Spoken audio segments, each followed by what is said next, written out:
overnight. That just doesn't really happen. I got to tell you, though, the black community, I mean, especially in Chicago, so upset about immigration. If Trump, which he is, strong on immigration, strong on saying he's going to close the border, I don't think Joe Biden's going to get 92% of the black vote this time around.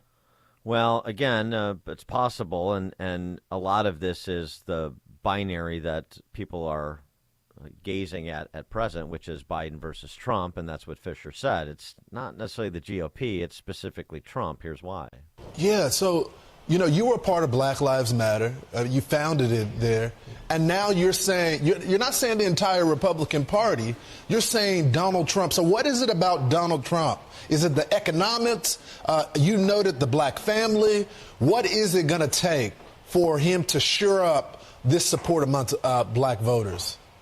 Well, I just think that it's going to take information. A lot of people are misinformed. They don't really understand because they don't educate themselves on Donald Trump as a person and his history. But if they do that, and it's going to take, leaders, educated leaders, getting the word out there, I think that it'll happen on its own, and it'll be organic because personally, I love the man. I mean, how could you not like if a real man? How could you not relate to someone like that? A little gooey there, but I mean, it's just. I mean, basically, it's just like I like the cut of his jib. He's a man's man, and that's how I am, and that's what I like. He's a dude I want to hang with. Sounds like yeah, which is good. Or emulate in some ways. But again, old habits die hard. No. I'm still affiliated with it. All day, because the thing about it is my message that I preach and that I tout is unity. It's a message of unity. It's unity driven. I want to bring together all the marginalized groups from the margins and bring them to the center because we're stronger together as a one nation indivisible under God. I mean, again, that's a nice sentiment, but Black Lives Matter as a leverage to bring about unity. There's some things I think Mark Fisher still needs to wrestle with a bit. Text message, Dan and Amy, there's no such thing as crossover black voters. The rhetoric may change. Voting patterns never do. I've been waiting for it since the 80s. There's no distinction between black liberals and conservatives. Well, first of all, just to finish the thought, identitarianism is the antithesis of unity, and there's no path from identitarianism to unity. And Black Lives Matter is fundamentally an identitarian and Marxist organization. So, this is the struggle to get too excited about what Mark Fisher is saying and about how many people he represents in his attitude about Trump. Number one. Number two, that's not true. It never changes because it has changed. Yeah. We know changed. People who were black liberals who are now conservatives. Well, I'm talking about the other way. The seismic shift happened when most black Americans identified as center-right and certainly were aligned with Republican Party policies. And that shifted. I mean, this really dates back to the Southern strategy, the so-called Southern strategy, and the marketing that Democrats did to paint Republicans as racist, even though, of course, as we all know, a majority of Republicans supported the Civil Rights Act of 1964, more Republicans than Democrats, and so on and so forth. So we know all these things, but over the last 50 years, there has been a shift, significant shift in the black vote, so that it's so locked in at the 90% plus level for Democrats.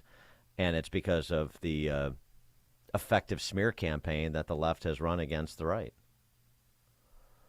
Roy and Glen Ellen, you're on Chicago's Morning Answer. Yeah, good morning. Yeah, you're absolutely right. It does not move the needle at all. Republicans, the base, they fall for it, thinking that it does. And I agree with you on Victor Davis Hanson. That he's falling for it too. It's just not going to happen. You look at the mayor yesterday or the other day saying all those words, and that's racist and that's crazy.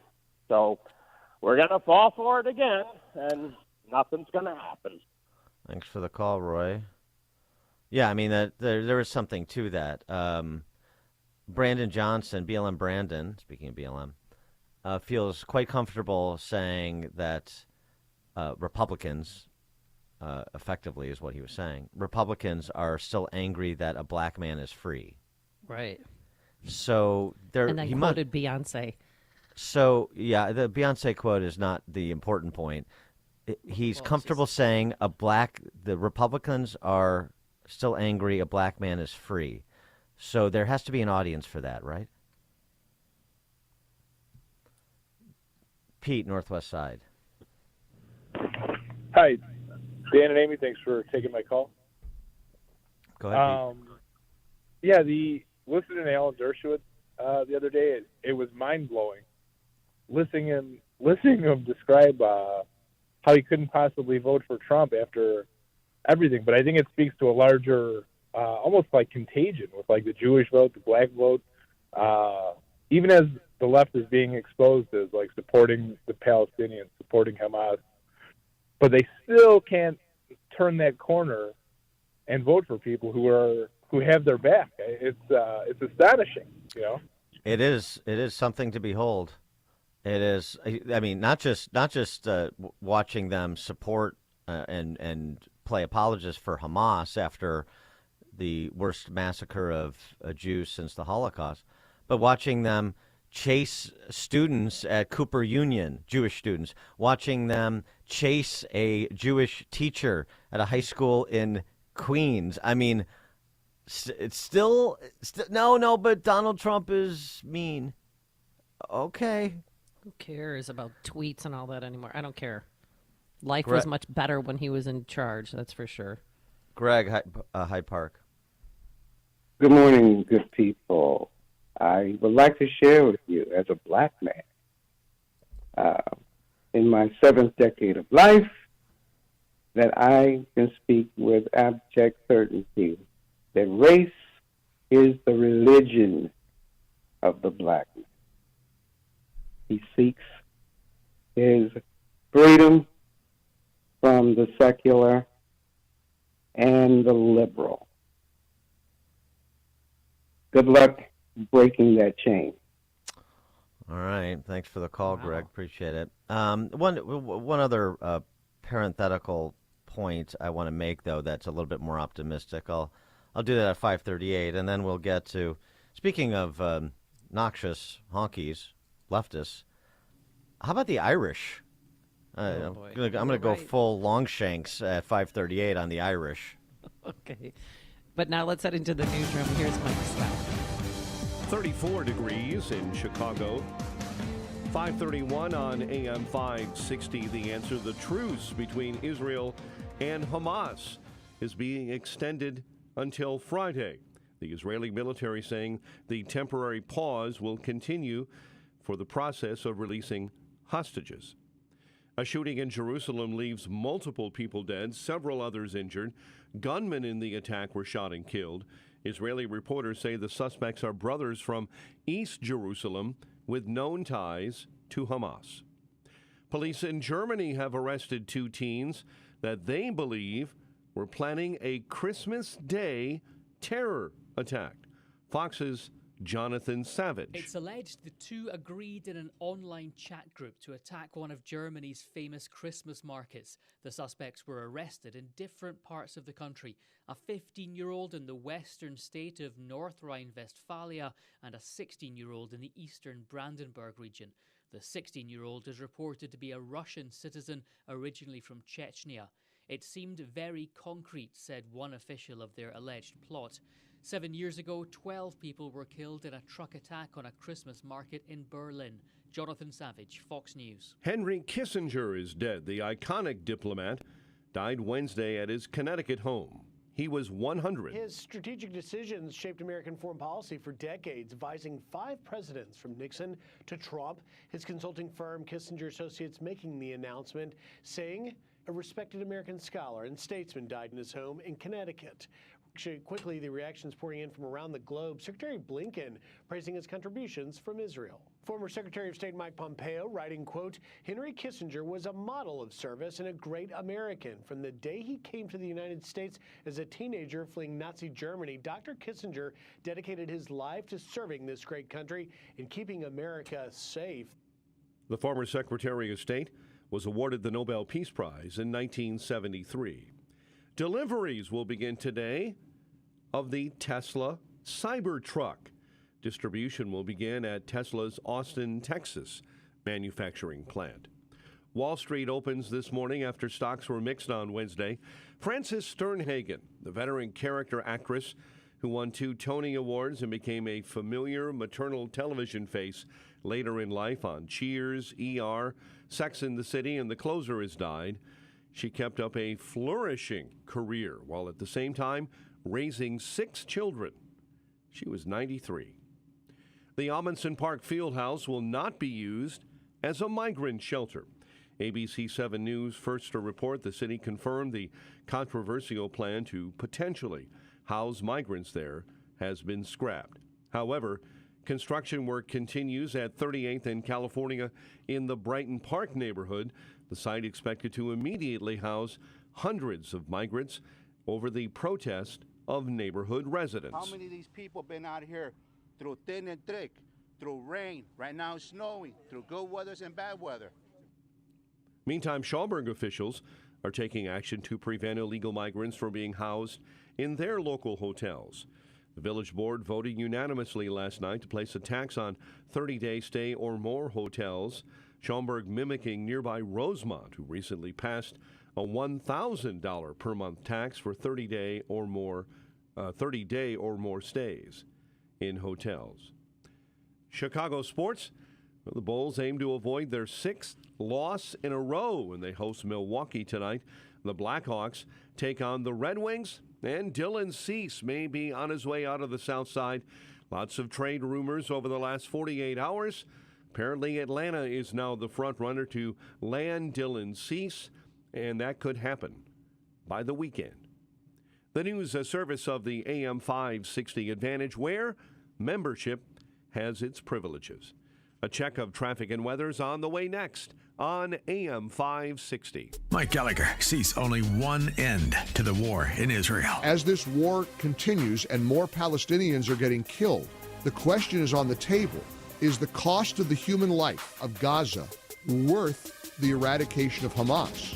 And I'm sorry, moral clarity tells us it is. This is war, and if they don't stop Hamas, they're going to do it over and over and over again. The Mike Gallagher Show, weekdays at 9, right before Dennis Prager at 11 on AM 560. The Answer. December 6th, the final GOP debate of the year is on News Nation, America's fastest growing cable news network. Sirius XM's Megyn Kelly, News Nation's Elizabeth Vargas, and the Washington Free Beacon's Eliana Johnson moderate a live primetime event from the University of Alabama as the candidates make their case to America on the only network for all America. The News Nation Republican primary debate, live December 6th, 8 Eastern. To find News Nation on your TV, go to joinnn.com. Amy Jacobson and Dan Proft here, and we want to tell you about an opportunity for you to promote your business and to make a difference this Christmas season. We're talking about our Food for the Poor Business Benefactor Program. We've partnered with Food for the Poor to provide life-saving food for thousands of children and their families in Latin America and the Caribbean during this season of economic decline, unemployment, and rising food costs. Food for the Poor is working with local partners to make sure these children and their families get the food they need to survive. And guess what? Your business can be a part of the solution. Become a Food for the Poor business benefactor by making a $2,500 tax-deductible donation to Food for the Poor. And thanks to a generous match, that donation will help feed more than 30 children for an entire year. When you do that, AM 560 will give you 40 one-minute commercials to air here on AM 560 The Answer between 5 a.m. and 8 p.m. Monday through Friday at no additional cost to you. Call Anjanette Natowski at 847-472-8951. Again, that's 847-472-8951. Or go to 560theanswer.com and click on the Give Food banner. Would you go to court without a lawyer when the other guy is lawyered up? Or are you going to go it alone and learn law and procedure as you go? When you have an insurance claim for your home or business, it's the same thing. This is Dan Lights from Crosscom. We inspect your property, file your claim, negotiate the damages, and maximize your settlement with your insurance company. Insurance companies will send out their inspectors that work for them, get paid by them, and represent them. not you. If we complete the repairs approved by your insurance company, our service is free. Croscom Public Adjusters has turned denied claims into approved claims. We've also increased insurance claims anywhere from 23 to 1,000%, and we could do the same for you. We are licensed by the Department of Insurance and work in Illinois, Northwest Indiana, and Southern Wisconsin. Croscom Public Adjusters, 630-871-5500. Online at CrosscomInc.com. That's CrosscomInc.com. Croscom, building trust for over 20 years. Lots of channels, nothing to watch, especially if you're looking outside of big corporate control. It's time to interrupt your regularly scheduled programs with something worth watching. The new Salem News Channel. Straightforward, unfiltered, in-depth insight and analysis from the greatest collection of conservative minds, all in one place. SNC is home to Dennis Prager, Mike Gallagher, Sebastian Gorka, and more. Watch anytime on any screen. Free 24/7. Find what you're looking for at snc.tv. The holiday season is right around the corner. Give the gift that's hard to wrap, but easy to give. Give them a Steel. Visit your local Steel dealer or go to steelusa.com/gift guide.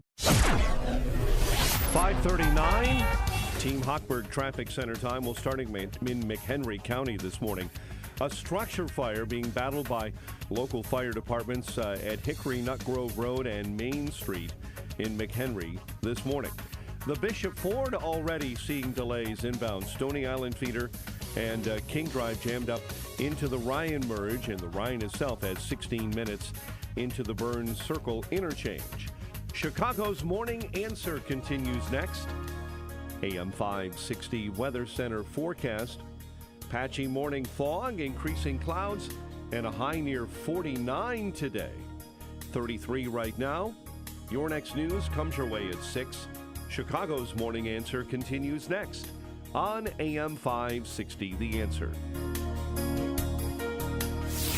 This hourly segment is brought to you by the Alpha Wealth Group, bringing the trilogy of estate, tax, and investment planning together. Visit alphawealthgroup.com for a free report. Now, from the Signature Bank Studios, this is Chicago's Morning Answer with Dan Proft and Amy Jacobson.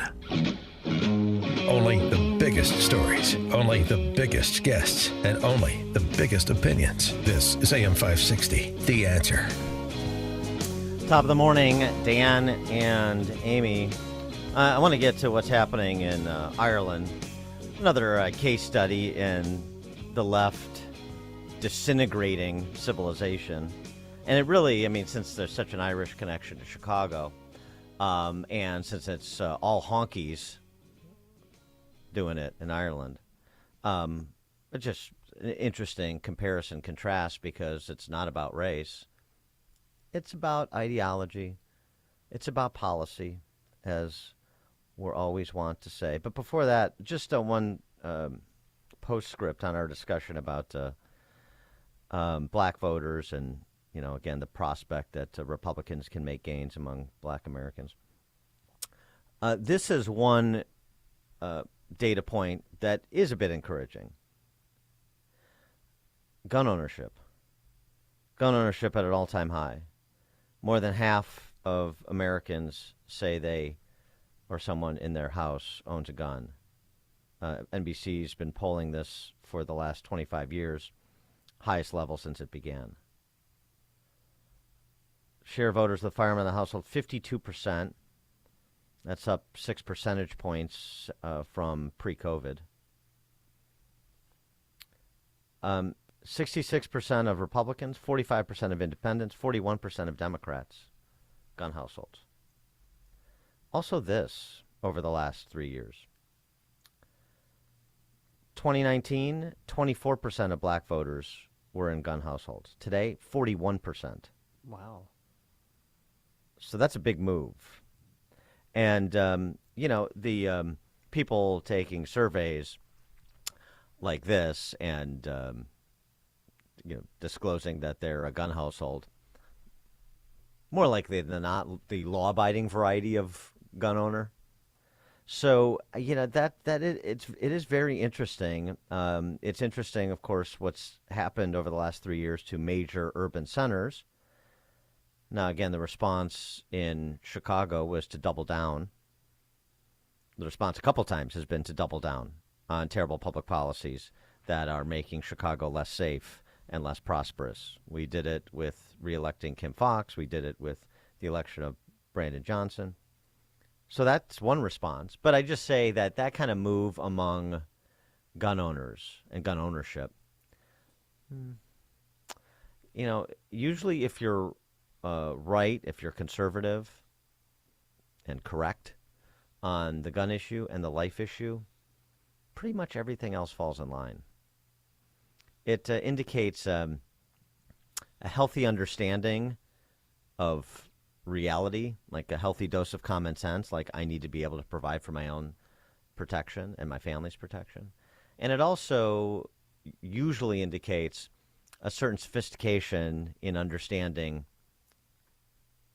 the rules and rights required for a society to be free, like the right to protect yourself, like the Second Amendment delineates an understanding of that. It's also something, too, this is why, you know, despite all the bloviations from Governor Spalding and his pointless ban on certain sport rifles, it's not really that popular anymore. It's not this go-to issue the way for the left, say the way that abortion is. I saw it when we did surveys during the governor's race in 2022, last year, almost a year ago, well, more than a year ago now. And you'd be surprised. I was actually a little surprised, particularly Illinois. All the talk about guns and, you know, the scaremongering that the left does around guns. You know, like an assault weapon ban was basically like dead heat, support and oppose, support or oppose. Basically, even Steven in the general election in Illinois. So that should tell you something. It doesn't really have the currency that it used to have, which is why you don't see it advanced in very many places, and which is why you should properly understand it as only serving the base, you know, the hard left base where the center of gravity is in the Democrat Party. That's why Pritzker did it. This was with an eye towards big things. It wasn't really with the eye that an eye towards, oh, this is going to really, you know, expand the support that I receive from independents and so forth. Right. Well, he did it in reaction to the Highland Park shooting. Yeah, I understand to do something, but I mean, but it doesn't expand the circle. It has no lasting impact. It's an even Steven proposition. Even here is my point. Okay, and before we go to Ireland, we got a text message I want to read from a black former Democrat turned conservative. Dan and Amy, what Johnson did is what works with black people. Black people are emotion-driven, not fact-driven. I disagree with that. So is everybody.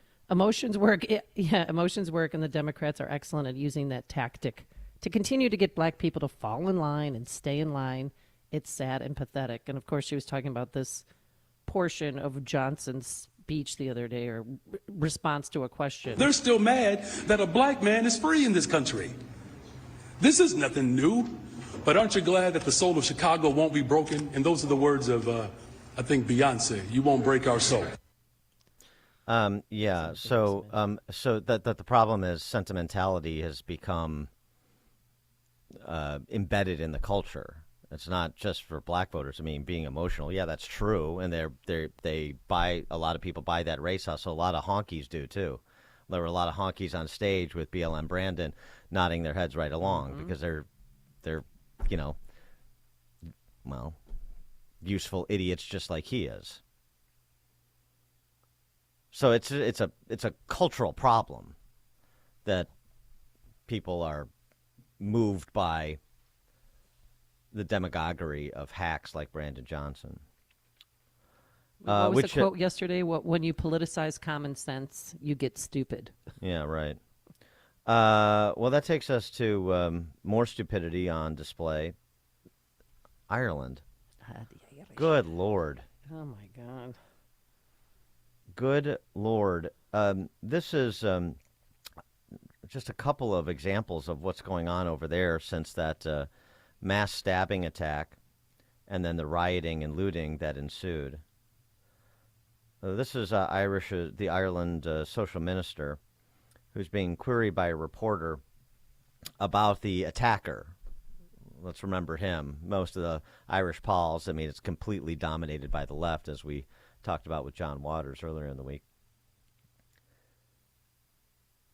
But they've run past the details about the attack that sparked all of this mostly bad behavior, I would say. Some of it was protesting and peaceful, and that's fine. But obviously we saw a lot of violence and looting, and there's no excuse for that. But there's some details about this attacker that are starting to come out, much to the chagrin of the Irish political class. And just this exchange is really instructive. Minister, John Mooney reported in the Times yesterday that the person of interest in last week's Parnell Square stabbing was the subject of at least one deportation order since coming to Ireland. And the Sunday Independent reported that he had been in the country for 23 years and has never worked while in the state. So to echo a question posed by Aisling Murphy's boyfriend in his victim impact statement, how does someone come to live here for over 20 years and never be expected to work? Could you answer that as the Social Protection Minister? Yeah, well, of course, just to be clear here, we don't want to conflate issues. This was about a terrible and an awful stabbing that took place. 3 little children. It really would. It'd break your heart. And what happened there. So I can't speak about specific individuals and what their entitlements are. All I do know is that he was an Irish citizen, and when you're an Irish citizen, you're entitled to all the benefits that all of us receive when we need them. As I said, there's obviously going to be criminal investigations and criminal proceedings, and I really wouldn't want to say anything that would impact on any of that. Sure, I wouldn't ask you about the specifics of the case, but this individual, assuming these reports are accurate, would have been long-term unemployed before he received citizenship, and we know that these kinds of instances happen. So in a general sense, what I'm asking is, do you think it's right that somebody could come to Ireland and live here for decades potentially unemployed and receiving social welfare? Is that really an appropriate situation in your view? Well, whether the perpetrator of that awful act receives social welfare or not is not the issue here. But what I would say to you is that anybody that's on social welfare, and we have the lowest figures ever in terms of unemployment, they are subject to all the job activation measures to try and get them into employment. And if they don't engage in those, we do take action. And I will continue to make sure that we take action. I think that might be kind of a separate issue to what I'm asking you, though, Minister. Again, what I'm asking is, do you think it's appropriate that somebody could come from abroad and avail of social welfare, avail of these kinds of things that are on offer while never working for years and years and years at a time? Is that an acceptable situation that we should be standing over? Well, I think you have to remember here that when somebody comes to Ireland, there's a process that they go through. And it takes a number of years. Some people say that we should be processing them more quickly, and we're trying to do that. 312-642-5600, turnkey.pro answer line. You could reach us on the text line, 64636, type in DA, then a quick comment. I think this is the reason why people hate politicians. Well, I mean, this is a question that could be asked here. Yep. And so that's why it's so relevant, and you're going to get the same answer from the same sort of politicians. I mean, that's the kind of answer that you get about border security from, like, Ali Mayorkas. So we're certainly familiar with that kind of answer. I'm asking you a specific question. Is it appropriate? Should we have a system that would allow something like this? Somebody comes here, maybe he came here illegally, maybe he came legally. That's not clear to me, but regardless, he came from abroad, as the reporter said, and he's never worked since he's been there.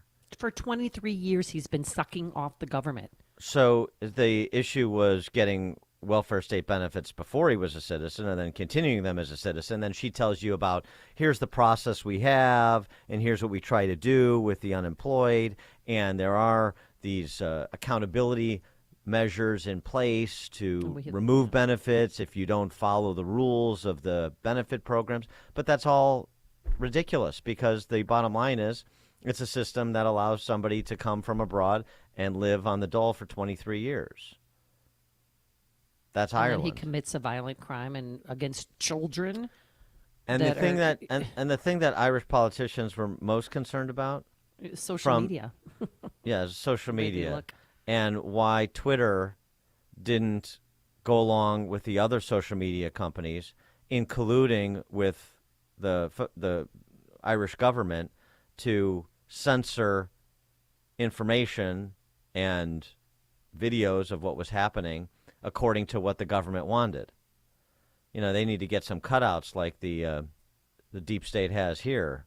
I spoke to a detective in Pearse Street on Saturday who was actively engaged with the social media companies throughout Thursday, who was actively engaged with TikTok, actively engaged with Meta, so Instagram and Facebook, who was actively engaged with Twitter or X. She said very clearly that social media companies, in particular TikTok and Meta, they were responding, they were engaging with Gardaí, and they were taking down these vile posts as they came up. X were not. X were not. They didn't engage. They did not fulfil their own community standards. And that is why we are moving to a situation where these companies do not get to self-monitor. That's why Commission Amman has been established, to make sure that these companies are held responsible, because while some were responsible, others were not. So let me reassure you, Gardaí were seized of this. They were engaging. They were engaging directly with the social media companies. So that's the focus, is on coming down on the social media companies to collude with the government and make sure that X doesn't. X is not allowed. Twitter is not allowed to exist as an outlier to that. It's not the only example of where the Irish are going. There's another legislator named Pauline O'Reilly who wants to establish the comfort standard when it comes to free speech. Take a listen. When you think about it, all law, all legislation is about the restriction of freedom. That's exactly what we're doing here, is we are restricting freedom, but we're doing it for the common good. You will see throughout our Constitution, yes, you have rights, but they are restricted for the common good. Everything needs to be balanced. And if your views on other people's identities go to make their lives unsafe, insecure, and cause them such deep discomfort that they cannot live in peace, then I believe that it is our job as legislators to restrict those freedoms for the common good. Free speech that makes anybody uncomfortable needs to be restricted, punished, is what she's saying. The discomfort standard. How long does that society remain free with politicians like that proposing measures like she just described? I mean, this is a country that's been taken over by the leftist death cult. And they spend all their time in session decrying themselves. You know, the self-flagellation of the left, the performative self-flagellation.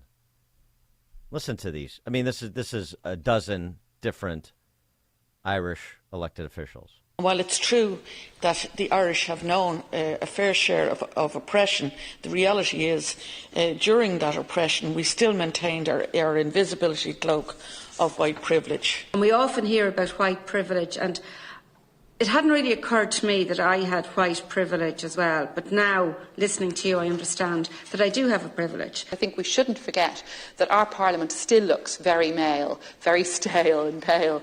Of course you can say that. You're a middle-class white man. So you view the law completely different to somebody who is a traveller, to somebody who is uneducated, to somebody who's maybe a member of the Roma community. So it is very, very different. You know that the law doesn't treat you the same. It doesn't treat you the same.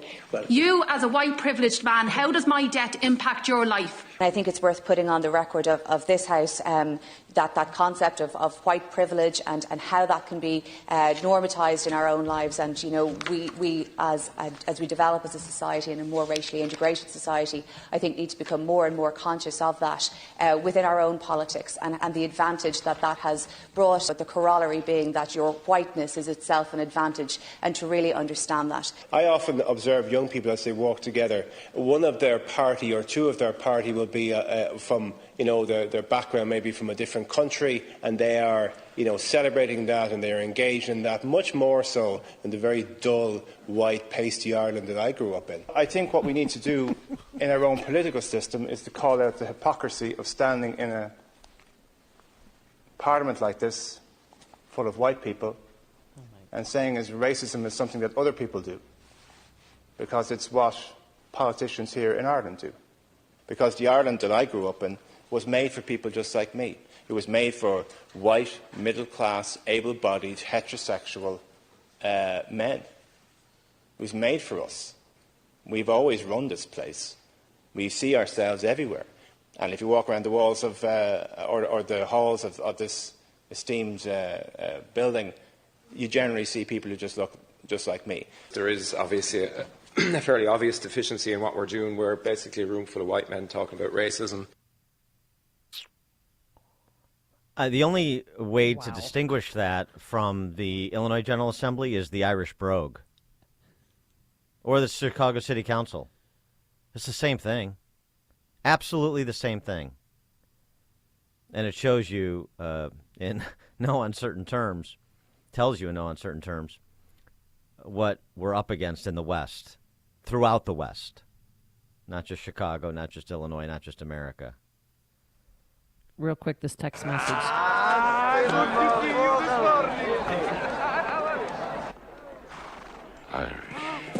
Yeah, I hear you, Longshanks. I was told years ago, Dan and Amy, that the alpha males moved to America years ago to chase their fortune. Soft liberals were left to run the country. There's something, all right. Coming up at 6:06, Elon Musk has a very succinct message for those advertisers boycotting Twitter. 6:06. But now let's head into the newsroom. Here's Mike Scott. Construction underway on a migrant tent camp in Brighton Park. WIND Chicago News Time is 6 o'clock. It's still quiet in Gaza. I'm Dave Anthony, Fox News, but not in Israel, where there's been a rush-hour terror attack at a bus stop in Jerusalem this morning. 3 people were killed, over a dozen injured, when 2 men armed with M16 rifles and pistols opened fire. They were then killed by off-duty Israeli soldiers nearby. Officials say the 2 were Palestinians and members of the Hamas affiliate group. That's Fox's Greg Palcott in Tel Aviv. There was also an incident in the West Bank. Someone rammed a vehicle into an Israeli defense checkpoint. That person was shot. 2 soldiers suffered minor injuries. As Secretary of State Antony Blinken meets now in Israel with Prime Minister Benjamin Netanyahu after the ceasefire with Hamas was extended to a 7th day. This process is producing results. It's important, and we hope that it can continue. In a swap for more Palestinian prisoners, Hamas will release more hostages today, the day after 16 were freed. Another American hostage is free from Hamas. 49-year-old Israeli-American Liat Benin is among the 10 Israelis back home. Fox's Nate Foy in Tel Aviv. The joy of hostages coming home comes with the horror of learning what they experienced. One woman says Hamas terrorists beat her 12-year-old nephew and forced him to watch videos of the October 7th attack. There's been another big pro-Palestinian protest here. We have shut down New York City! Angry over the war in Gaza, they tried to disrupt the lighting of the famous Rockefeller Christmas tree in New York. Henry Kissinger has died. The Secretary of State under Presidents Nixon and Ford, who won a Nobel Peace Prize for helping end the Vietnam War, though he was criticized for actions taken during the war. With his towering intellect and ruthless realpolitik, his dazzling shuttle diplomacy, and obsession with his own image, Henry Kissinger was perhaps the most gifted, admired, and reviled American diplomat of the 20th century. Fox's Rich Edson. Kissinger was 100 years old. America's listening to Fox News.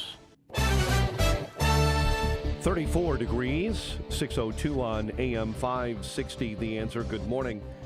I'm Mike Scott. Amundsen Park Fieldhouse will not be used as a migrant shelter and will reopen to staff this coming Monday. ABC 7 television was first to report that the city confirmed the controversial plan to potentially house migrants there has been scrapped. Crews, however, have begun setting up the first 10 frames at 38th and California in the Brighton Park neighborhood. The site is expected to immediately house hundreds of migrants over the objections of neighborhood residents. How many of these people been out here through thin and thick, through rain, right now it's snowing, through good weather and bad weather. The camp has faced opposition from the community over safety concerns following the discovery of toxic metals at that site. Schaumburg officials are taking action to prevent migrants from being housed in local hotels. The village board voting unanimously to place a tax on a 30-day stay or more at nearby hotels. Chicago police are investigating a shooting in Garfield Park that sent 4 to the hospital Wednesday night, including a 30-year-old man transported in grave condition. A 9-month-old baby girl is in critical condition following a shooting Tuesday night in Washington Park. Chicago police say they received an updated report on the incident Wednesday, and a person of interest is being questioned. The judge in the federal trial against former longtime Chicago Alderman Ed Burke will decide whether to grant a mistrial. While on the stand yesterday, Amtrak executive Ray Lang referred to Chicago's way of doing business as, quote, very corrupt, end quote. After jurors were excused for the day, Burke's lawyers asked the judge to declare a mistrial, saying Lang was instructed not to use that word. The judge told both legal teams to file written briefs, and she would decide how to go forward today. The Bulls take on the Bucks tonight. Blackhawks visit the Red Wings. The White Sox may be moving on from Dylan Cease. Trade rumors are heating up, and he may be headed to Atlanta by the weekend.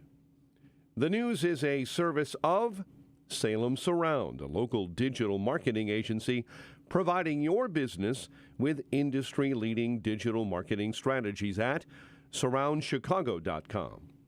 A check of traffic and weather on the way next on AM 560. It's a Fox News Radio special event, DeSantis versus Newsom, live this Thursday. Sean Hannity will present an exclusive 90-minute debate between Florida Governor and GOP presidential candidate Ron DeSantis and California Governor Gavin Newsom, focusing on the major issues impacting our country: the economy, the border, immigration, crime. Hannity will highlight them all on Fox News, Fox News Radio, and right here tonight, starting at 8 on AM 560, The Answer. With the holidays upon us, the increase in traveling, shopping, and connecting online also heightens the need to protect your identity and finances with LifeLock. Identity thieves see this time of year as an opportunity to drain your accounts, open new loans in your name, and damage your financial future. LifeLock detects and alerts you to the threats you might miss on your own.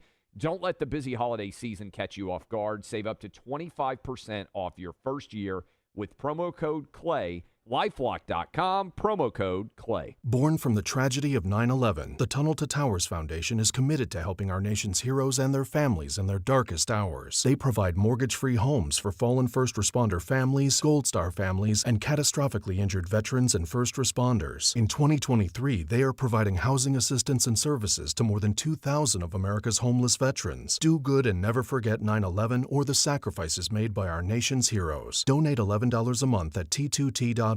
That's T2T.org. Amy Jacobson and Dan Proft here, and we want to tell you about an opportunity for you to promote your business and to make a difference this Christmas season. We're talking about our Food for the Poor Business Benefactor Program. We've partnered with Food for the Poor to provide life-saving food for thousands of children and their families in Latin America and the Caribbean during this season of economic decline, unemployment, and rising food costs. Food for the Poor is working with local partners to make sure these children and their families get the food they need to survive. And guess what? Your business can be a part of the solution. Become a Food for the Poor business benefactor by making a $2,500 tax-deductible donation to Food for the Poor. And thanks to a generous match, that donation will help feed more than 30 children for an entire year. When you do that, AM 560 will give you 40 one-minute commercials to air here on AM 560 The Answer between 5 a.m. and 8 p.m. Monday through Friday at no additional cost to you. Call Anjanette Natowski at 847-472-8951. Again, that's 847-472-8951. Or go to 560theanswer.com and click on the Give Food banner. The holidays. Back again. Visiting with family and friends this time of year can bring great joy and happiness. But it also can unfortunately bring stress, hypertension, and overeating, all of which can make your blood pressure skyrocket. High blood pressure is one of the world's leading risk factors for death and disability, and often leads to stroke, heart attack, and kidney damage. That's why Chicago's very own Ira Antelis developed 120 Life, a juice drink and powder that lowers your blood pressure naturally. I'm drinking it. I love it, and it works like a charm for me. And for those with diabetes, the powdered form of 120 Life has just 1 gram of sugar. If you suffer from high blood pressure around the holidays or whenever, give 120 Life a try. It's a fantastic alternative to pharmaceutical drugs. Order today at 120life.com. That's 120life.com. Use coupon code LIBERTY at checkout. Save 15%. From all of us at 560 AM, my friends at 120 Life, have a wonderful holiday season, and please don't overeat. Let's check the roads. We do that at 6:08 in the Team Hochberg Traffic Center. 33 on the inbound Kennedy already from O'Hare into the Burns Circle interchange. 36 on the inbound Stevenson into DuSable Lakeshore Drive. In the Dan Ryan, early heavies between the I-57 Bishop Ford merge all the way up to 71st, 16 minutes into the Circle interchange. Chicago's Morning Answer continues next. AM 560 Weather Center forecast with our AccuWeather meteorologist, Steve Williams. Patchy fog in the area this morning, otherwise increasing cloudiness. Highs at 849. Clouds and periods of rain toward dawn. Could be some wet snow mixed in, low 37. Cloudy periods of rain mainly early tomorrow, the high 41. I'm Steve Williams on AM 560, The Answer. 36 at O'Hare, 38 at Midway Airport. And your next news update is at 6:30. Chicago's Morning Answer continues next on AM 560, The Answer. This hourly segment brought to you by Unleash Your Wealth with Raj Shah and Rick Borick this Saturday at 7 a.m. and 2 p.m. Learn more at scwealthadvisors.com. Now, from the Signature Bank Studios. This is Chicago's Morning Answer with Dan Proft and Amy Jacobson on AM 560. The Answer.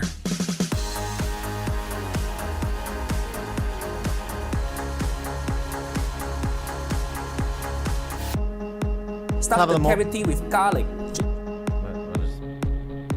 Do that. Are we getting hacked? Dan and Amy, anyway. So Elon Musk sat down with the noxious Aaron Ross Sorkin at the New York Times Deal Book Summit.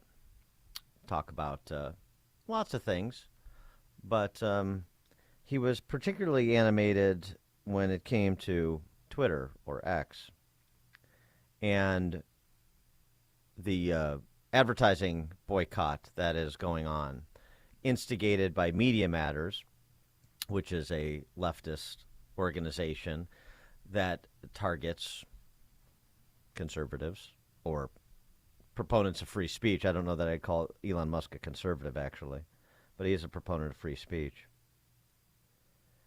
And this is what generated all the misleading ink about Elon Musk being an anti-Semite, because there was some advertising that was adjacent to anti-Semitic tweets on Twitter.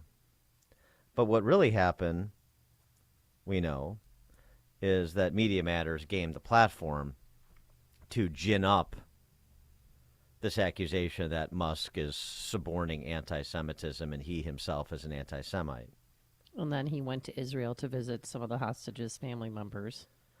Michael Schellenberger was on with Jesse Waters the other day, explaining exactly what Media Matters did and how the D.C. press corps is aiding and abetting this fraud that they committed, a fraud that is now going to be litigated because Elon Musk telegraphed and then executed the filing of a civil complaint against Media Matters. I mean, it sounds shocking. It sounds like if you're on X, formerly known as Twitter, that you are being served up neo-Nazi content and that it's all being tied together with these big brands. Well, as you pointed out, they created fake accounts to follow neo-Nazis, and then they say that they got those ads served. Well, we did the same thing, as any journalist should have done as soon as they heard about this. We created fake accounts. We followed the exact same pro-Nazi accounts that Media Matters names, and we couldn't get any ads. We refreshed constantly. We went into the actual content itself. We then went and followed 3 times more pro-Nazi accounts. Same thing. We couldn't get any ads served up to us. So first of all, we were not able to replicate Media Matters. We asked Media Matters to respond, to explain how they gamed the system to be shown the ads after having already followed pro-Nazi content. We didn't hear back from them. I think that tells you that what's going on here, there's more than meets the eye, I would say. Yeah, what's going on here is fraud, as he went on to say. Well, I'm a huge First Amendment advocate. Obviously, I want free speech. People even have the right to lie. But you can't commit fraud. That's one of the restrictions on free speech. You can't do what Media Matters appears to be doing here, which is to manipulate in a situation to lie about what's actually going on with the business in order specifically to hurt that business. They created the story they wanted to sell here, which is that somehow there's a lot of anti-Semitism on X, that somehow the brands are being associated with that anti-Semitism. They had that in mind before they did their research. So this is clearly a case where they're using fraudulent methods to lie, to manipulate the platform, to lie to businesses on business questions. That starts to look like fraud. That's a very serious charge. Mike, could be very expensive and dangerous. It's what for they're Media trying Matters. to put Trump out for. Well, and hopefully it will bankrupt Media Matters. We'll see. Anyway, so that's the backdrop of the conversation that Musk had at this New York Times deal. And he was asked about those companies that left Twitter over this ginned-up controversy by Media Matters. And then there's something else, too, where Musk was referring to the Anti-Defamation League, the ADL, and he said something about Jewish communities. It was too broad a description when he was really talking about the ADL, which is another left-wing hack organization. And Jonathan Greenblatt is an embarrassment, and it's not anti-Semitic to say it. He's a political hack. But Musk was imprecise with his words, and so this is, again, part of this ginned-up, phony baloney case that the left is trying to lay on Elon Musk to slime him as an anti-Semite. So on the companies boycotting, Musk is taking a bit more of a pugilistic position than he has previously. At least he did in this interview. And you're clarifying this now.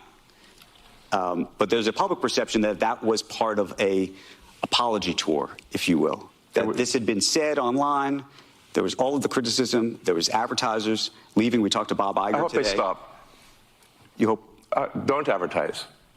You don't want them to advertise? No. What do you mean? If somebody's going to try to blackmail me with advertising, blackmail me with money, go f*** yourself. Okay. But go f*** yourself. Is that clear? I hope it is. Pretty clear. Hey, Bob, if you're in the audience. Well, let me ask you then. That's how I feel. Don't advertise. How do you think then about the economics of X? If part of the underlying model, at least today, and maybe it needs to shift, maybe the answer is it needs to shift away from advertising. If you believe that this is the one part of your business where you will be beholden to those who have this view, what do you do? Why? I understand that, but there's a reality too, right? Yes. No. I mean, Linda Yaccarino's right here, and she's got to sell advertising. Absolutely. So, totally. No. Actually, what this advertising boycott is going to do, it's going to kill the company. And do you think that and the whole world will know that those advertisers killed the company, and we will document it in great detail.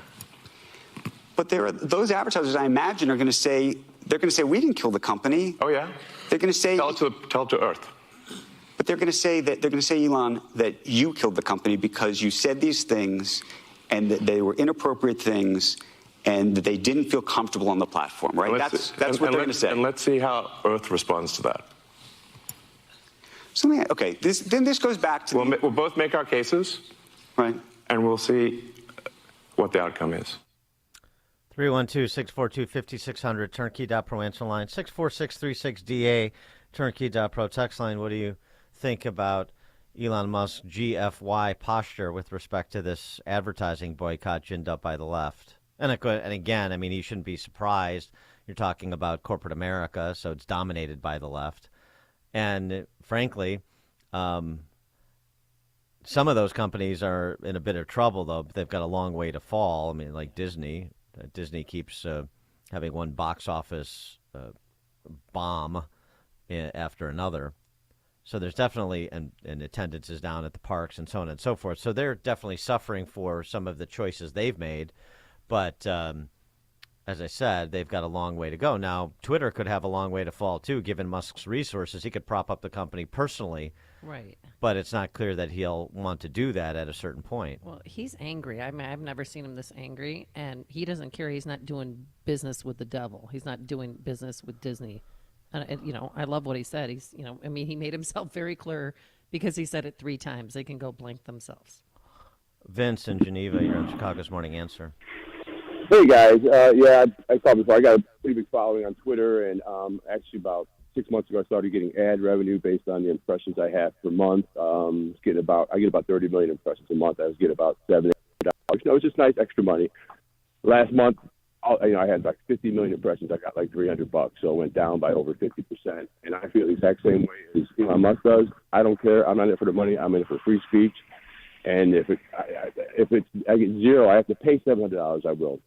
And I actually doubled. I pay $8, and now there's a way you can sign up for premium. So I signed up for that. So now I'm paying $16 a month. I mean, I'll pay $100 a month to Elon if it means free speech, and that's how I feel. It's all about, you know, trying to shut down X before the 2024 election. That's what this is all about. Thanks for the call, Vince. The one outlier on the social media platforms. I mean, Facebook is to a lesser extent, but you know, we know from the Twitter files how in bed all the social media platforms were, and that's of course in the Jack Dorsey era, not the Elon Musk era, including Facebook. So, I mean, there is that piece of it too. Musk also had something to say about, well, the people that run around championing themselves as do-gooders, and they're anything but. Talking about one of his other companies, Tesla, to illustrate his point. And, again, a little potty mouth, still angry. Platform. And I just wonder and ask you and think about that for a second. Tell it to the judge. But the judge is going to be... the judge is the public. And you think that the public is going to say that Disney is making a mistake? Yes. And they're going to boycott Disney? They already are. Well, there are some that are for lots of different reasons. But you think that this is going to... that you have the... This goes to actually the interesting of power and leverage. Let the chips fall where they may. Let the chips fall where they may. Can I ask why that is the approach? And I ask it because you've been What's the other approach? Well, you've been very particular about the approach to Tesla. When you think about the engineering involved in that, the approach to SpaceX, the approach to some of the stuff you're doing with AI has been very specific, right? There's not a let the chips fall where they may approach to those businesses, I don't think. No, we focus on making the best products. And Tesla's gotten to where it's gotten with no advertising at all. I understand that. Tesla currently sells twice as much in terms of electric vehicles as the rest of electric car makers in the United States combined. Tesla has done more to help the environment than all other companies combined. It would be fair to say that, therefore, as a leader of the company, I've done more for the environment than everyone else, any single human on Earth. How do you feel about that? How do I feel about that? Yeah, no, I'm asking you personally how you feel about that, because we're talking about power and influence, and I'm saying what I care about is the reality of goodness, not the perception of it. And what I see all over the place is people who care about looking good while doing evil. F them. Okay? Okay. I don't know if I'll stipulate he's done more for the environment than any person on the planet, and that these EV companies are necessarily stewards or saving the planet or whatever gobbledygook that they're pitching. We have talked quite some length about all the component parts that go into EVs and what the net is, and with the idea of net zero, if that's where he was going with that. Sounds like Gavin Newsom, but I take his point nonetheless. Certainly, it's an innovation, and certainly he's right about the numbers. He's right about the success of Tesla in that sector.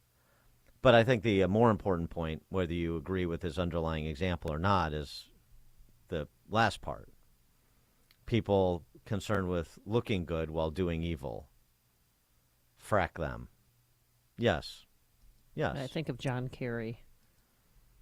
Oh, I mean, the list goes on and on and on. The examples are legion, but at least he's willing to put a marker down. A couple of markers there, I would say. Dan and Amy, Chicago's Morning Answer. This is Chicago's Morning Answer. Your show keeps me alive during the week. There's nobody I'd rather listen to between 5 and 9 in the morning than you guys. On AM 560, The Answer.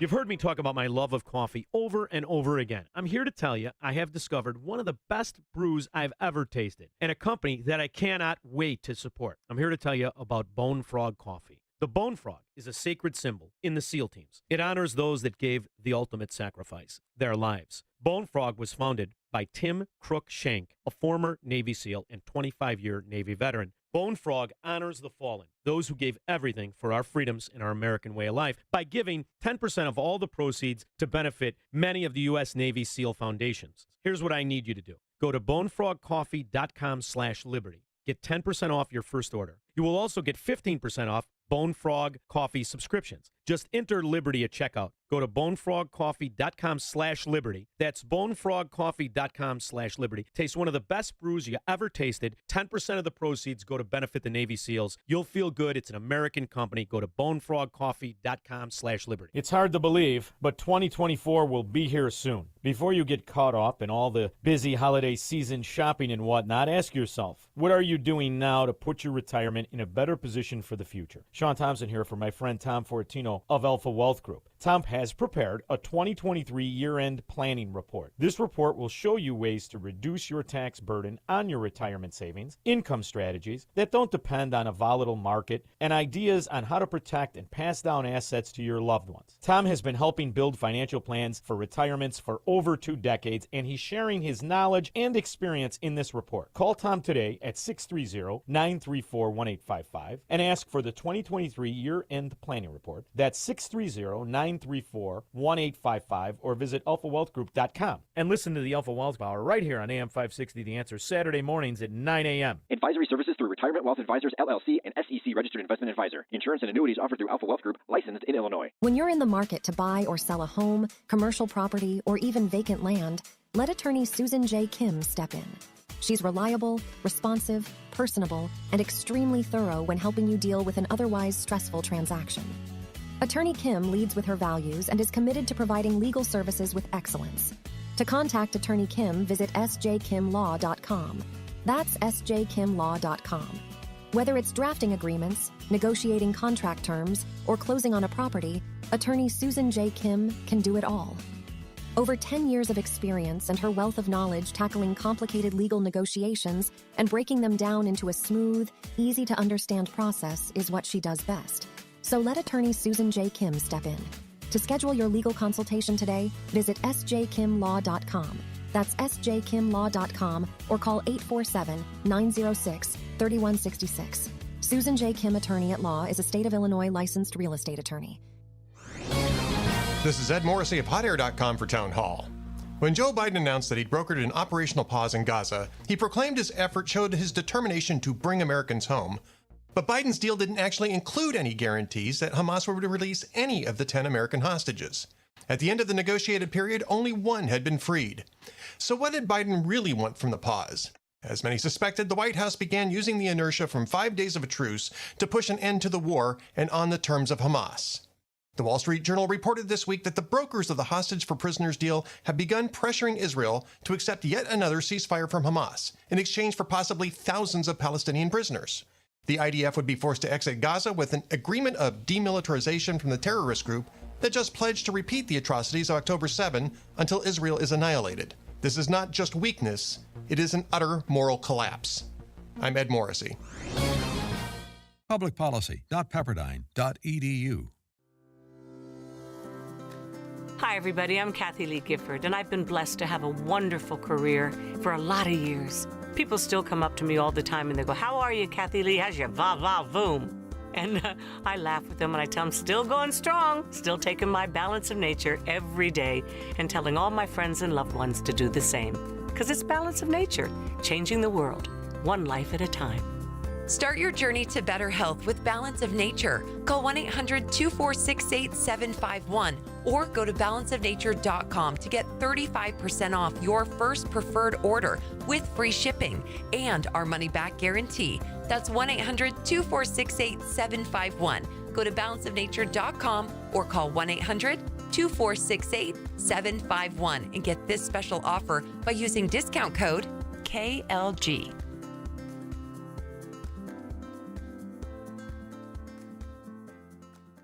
Right now is a really good time to get your student loans under control. There are so many people that we talk to every day who tell us that they just feel so much anxiety and overwhelmed by their student loans. But once they pick up that phone and call us and we're able to give them a plan and a strategy that may lower their payment by hundreds of dollars, sometimes thousands of dollars, and may actually get their loans forgiven. The point is just to give people some clarity and control over their situation so that they know that whatever the payment is, whatever the plan is, there actually is a plan, and that plan is going to save them the most amount of money. I'm Ray Kaplan, and I can help you get debt-free, stress-free. Give us a call at 312-294-8989 or visit us at financialrelief.com.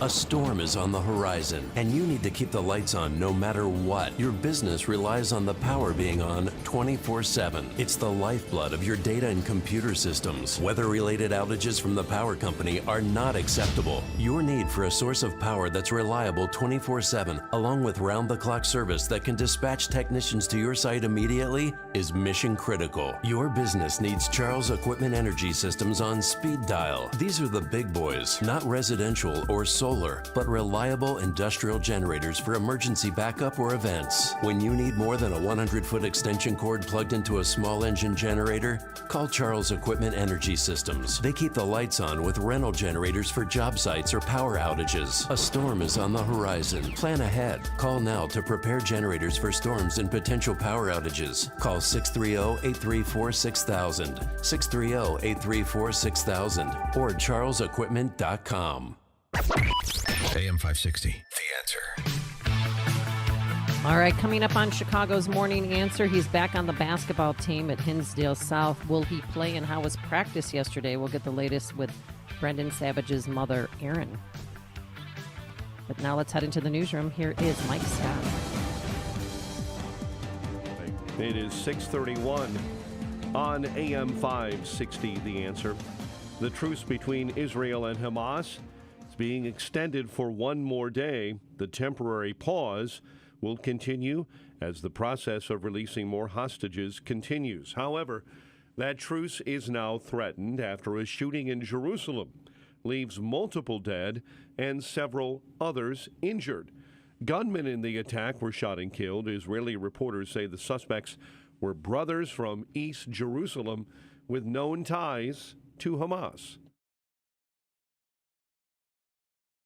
Police in Germany have arrested two teens that they believe were planning a Christmas terror attack. It's alleged the two agreed in an online chat group to attack one of Germany's famous Christmas markets. The suspects were arrested in different parts of the country. A 15-year-old in the western state of North Rhine-Westphalia and a 16-year-old in the eastern Brandenburg region. The 16-year-old is reported to be a Russian citizen originally from Chechnya. It seemed very concrete, said one official of their alleged plot. 7 years ago, 12 people were killed in a truck attack on a Christmas market in Berlin. Jonathan Savage, Fox News. Henry Kissinger is dead. The iconic diplomat died Wednesday at his home in Connecticut at the age of 100. Deliveries begin today of the Tesla Cybertruck. Distribution is at an invitation-only event at the Austin, Texas manufacturing plant. Red versus blue in Florida. Republican Governor Ron DeSantis and California Democrat Governor Gavin Newsom go head-to-head tonight in their debate showdown. The 2023 Atlantic hurricane season ends up finishing today with what NOAA is trying to call an above-normal season. However, NOAA's own data shows only 8 tropical storms made landfall. Only 2 had wind speeds over 110 miles an hour, actually making it the quietest hurricane season since 2015, another El Nino year. Amundsen Park Fieldhouse will not be used as a migrant shelter. ABC 7 television first to report. The city confirmed the controversial plan has been scrapped. However, construction continues on a base camp at 38th and Brighton in the 38th and California in the Brighton Park neighborhood. Meantime, the Pritzker and Johnson administrations have already spent millions of dollars to care for 24,000 non-citizens. And this week, the mayor of Chicago criticized Republicans about how to address issues stemming from the southern border. And their whole motivation is to create disruption and chaos, because that's what that particular party has been about. Right? This is the same political party that did not want to accept that President Obama was actually an American. In response, State Representative Adam Niemerg this morning says Johnson has yet to take any responsibility for any issues in the city. I'm flabbergasted, but that's just the typical what you run into, blame game and not able to take accountability for the fact that the city is in terrible financial straits. You have illegal immigration rampant throughout the city of Chicago. An investigation is underway after a woman was found dead on the side of the roadway. Lake County sheriffs say the discovery was made yesterday morning along Hunt Club Road and Old Mill Creek. Investigators believe the woman was the victim of a homicide, her body dumped on the side of the road in the early morning hours. Bulls and Bucks at the UC tonight, Blackhawks and Red Wings. And the White Sox may be moving on from their ace, Dylan Cease. Trade rumors are heating up that Cease, by the weekend, will be traded to Atlanta. The News is a service of Wilkins Hyundai and Mazda in Elmhurst. Experience the next level of excellence at Wilkins Hyundai and Mazda. Just minutes from Oak Brook downtown in Schaumburg in Elmhurst. View new and pre-owned inventory online, wilkinscars.com. A check of traffic and weather on the way next on AM 560. Charlie Kirk explains how to win in 2024. When you see a smaller and smaller radical group of people make decisions that harm the welfare of your nation, you are willing to pursue other political choices. No more despair. Let's get to work. I hear all the time, but Charlie, they're going to steal it and they're going to stop it. Get to work. The Charlie Kirk Show. Afternoons at 1, right before Sebastian Gorka at 3 on AM 560.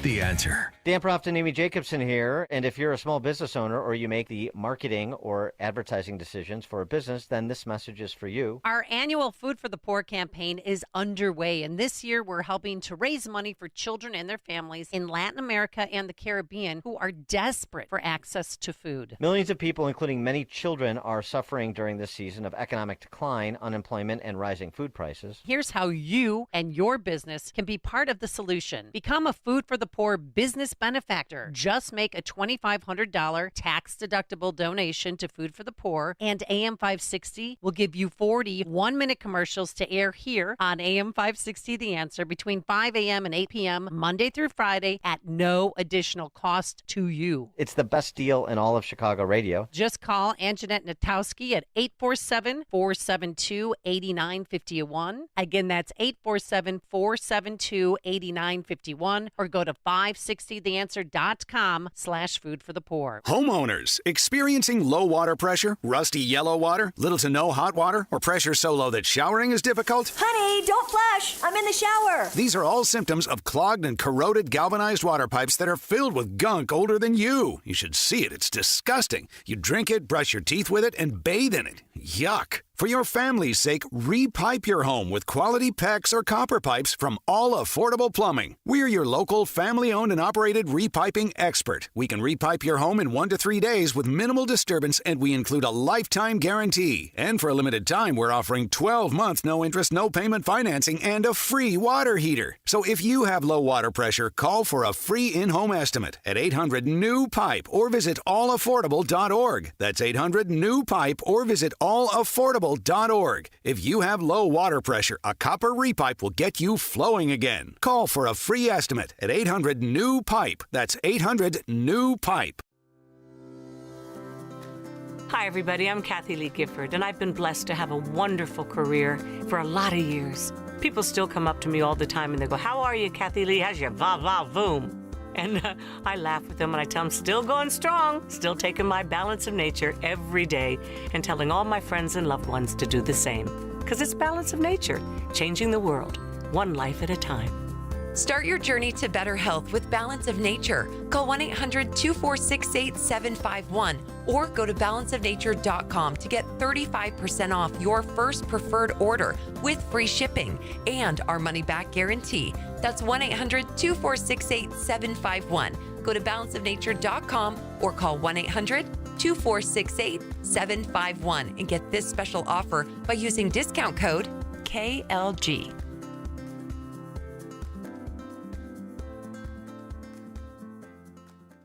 The holiday season is right around the corner. Give the gift that's hard to wrap, but easy to give. Give them a Steel. Visit your local Steel dealer or go to steelusa.com/gift guide. 6:39, and in our Team Hochberg Traffic Center, Edens 31, Lake Cook Road to the junction. Kennedy 52 from O'Hare to the Burns Circle interchange. The Stevenson at 50 minutes into DuSable Lakeshore Drive. Dan Ryan 22 in 95th into the Burns Circle interchange. The Reagan, an accident has been cleared on the westbound side of 88 right before the Fox River Bridge. Traffic and service of Macy's Backstage. Holiday gifts for $25 and under, like matching family PJs, toys, and more. Find the latest trends, new arrivals, and great prices at a Macy's Backstage store near you.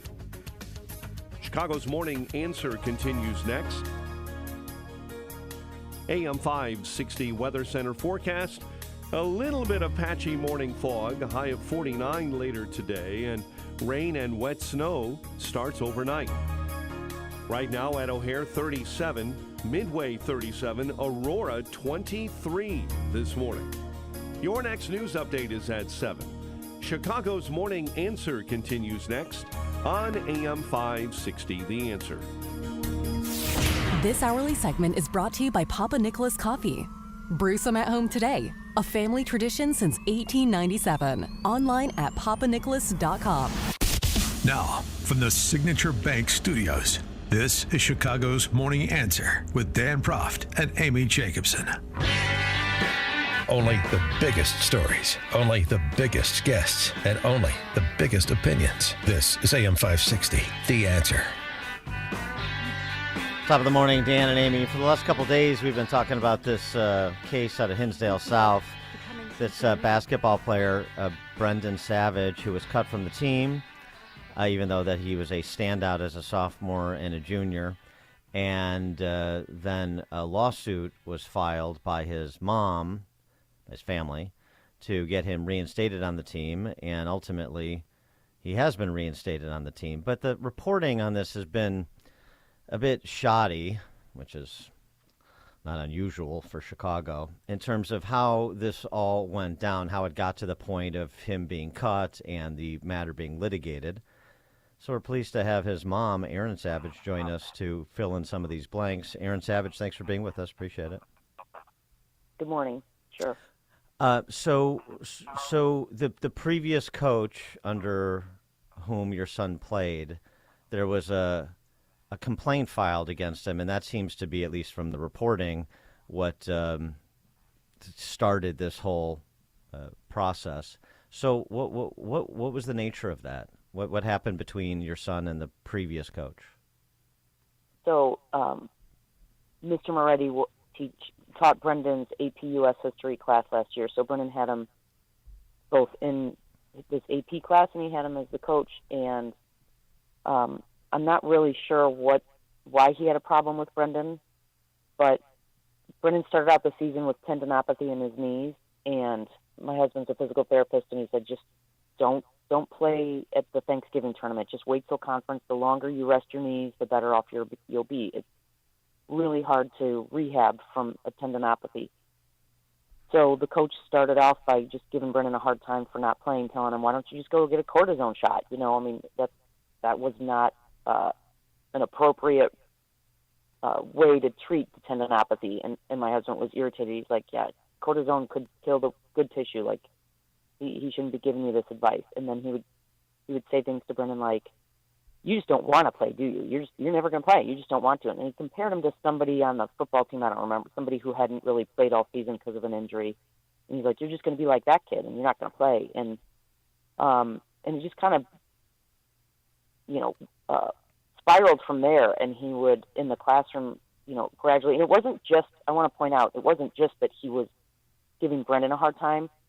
Across the board, he gave other students a hard time and just said inappropriate things. He crossed the line, and it was really appalling, some of the things it said. So he would say things to Brendan like, I heard you're just he took him aside, so this wasn't in front of the whole class, but like after class he called him up and he said, I heard you're just a bench warmer on your AAU team, which was his travel team.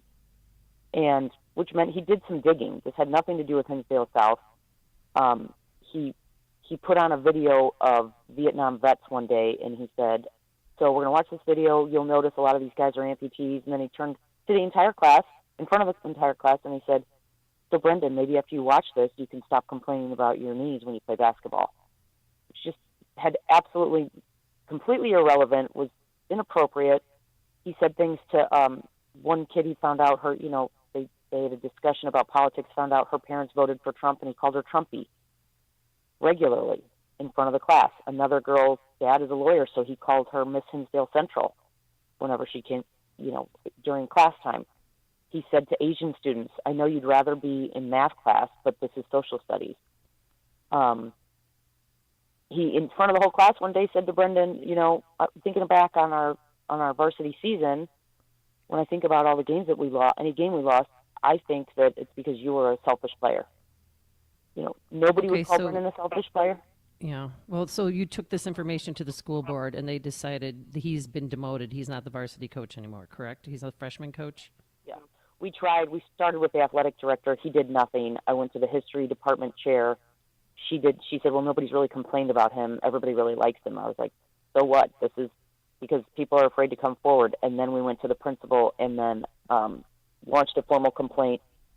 And then the superintendent, we got a letter that said he wasn't found to be in violation of the bullying and harassment policy, but he was found to not measure the high standards of the district.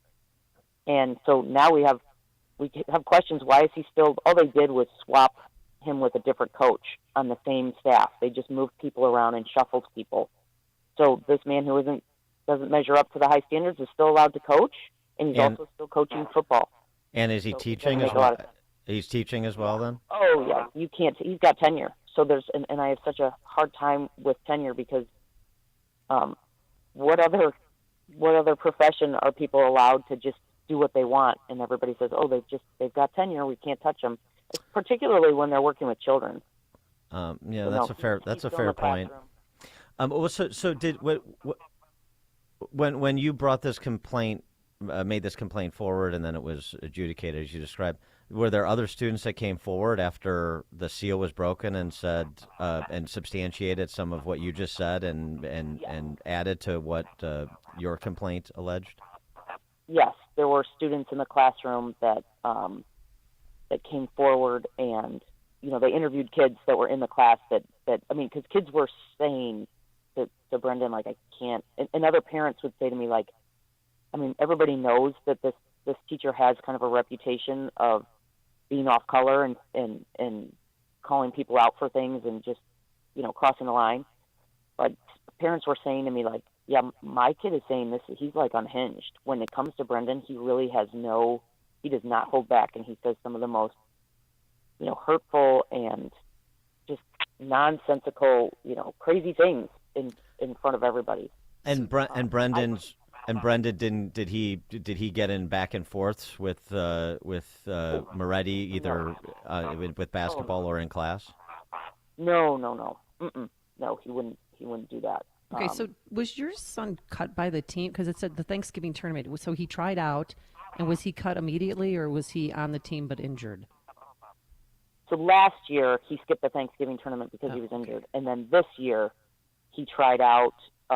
Tryouts were, I think, November 6th and 7th, and then they just posted a list of who made the team Tuesday night, November 7th, and his name wasn't on the list. So that was a form of retaliation, you think?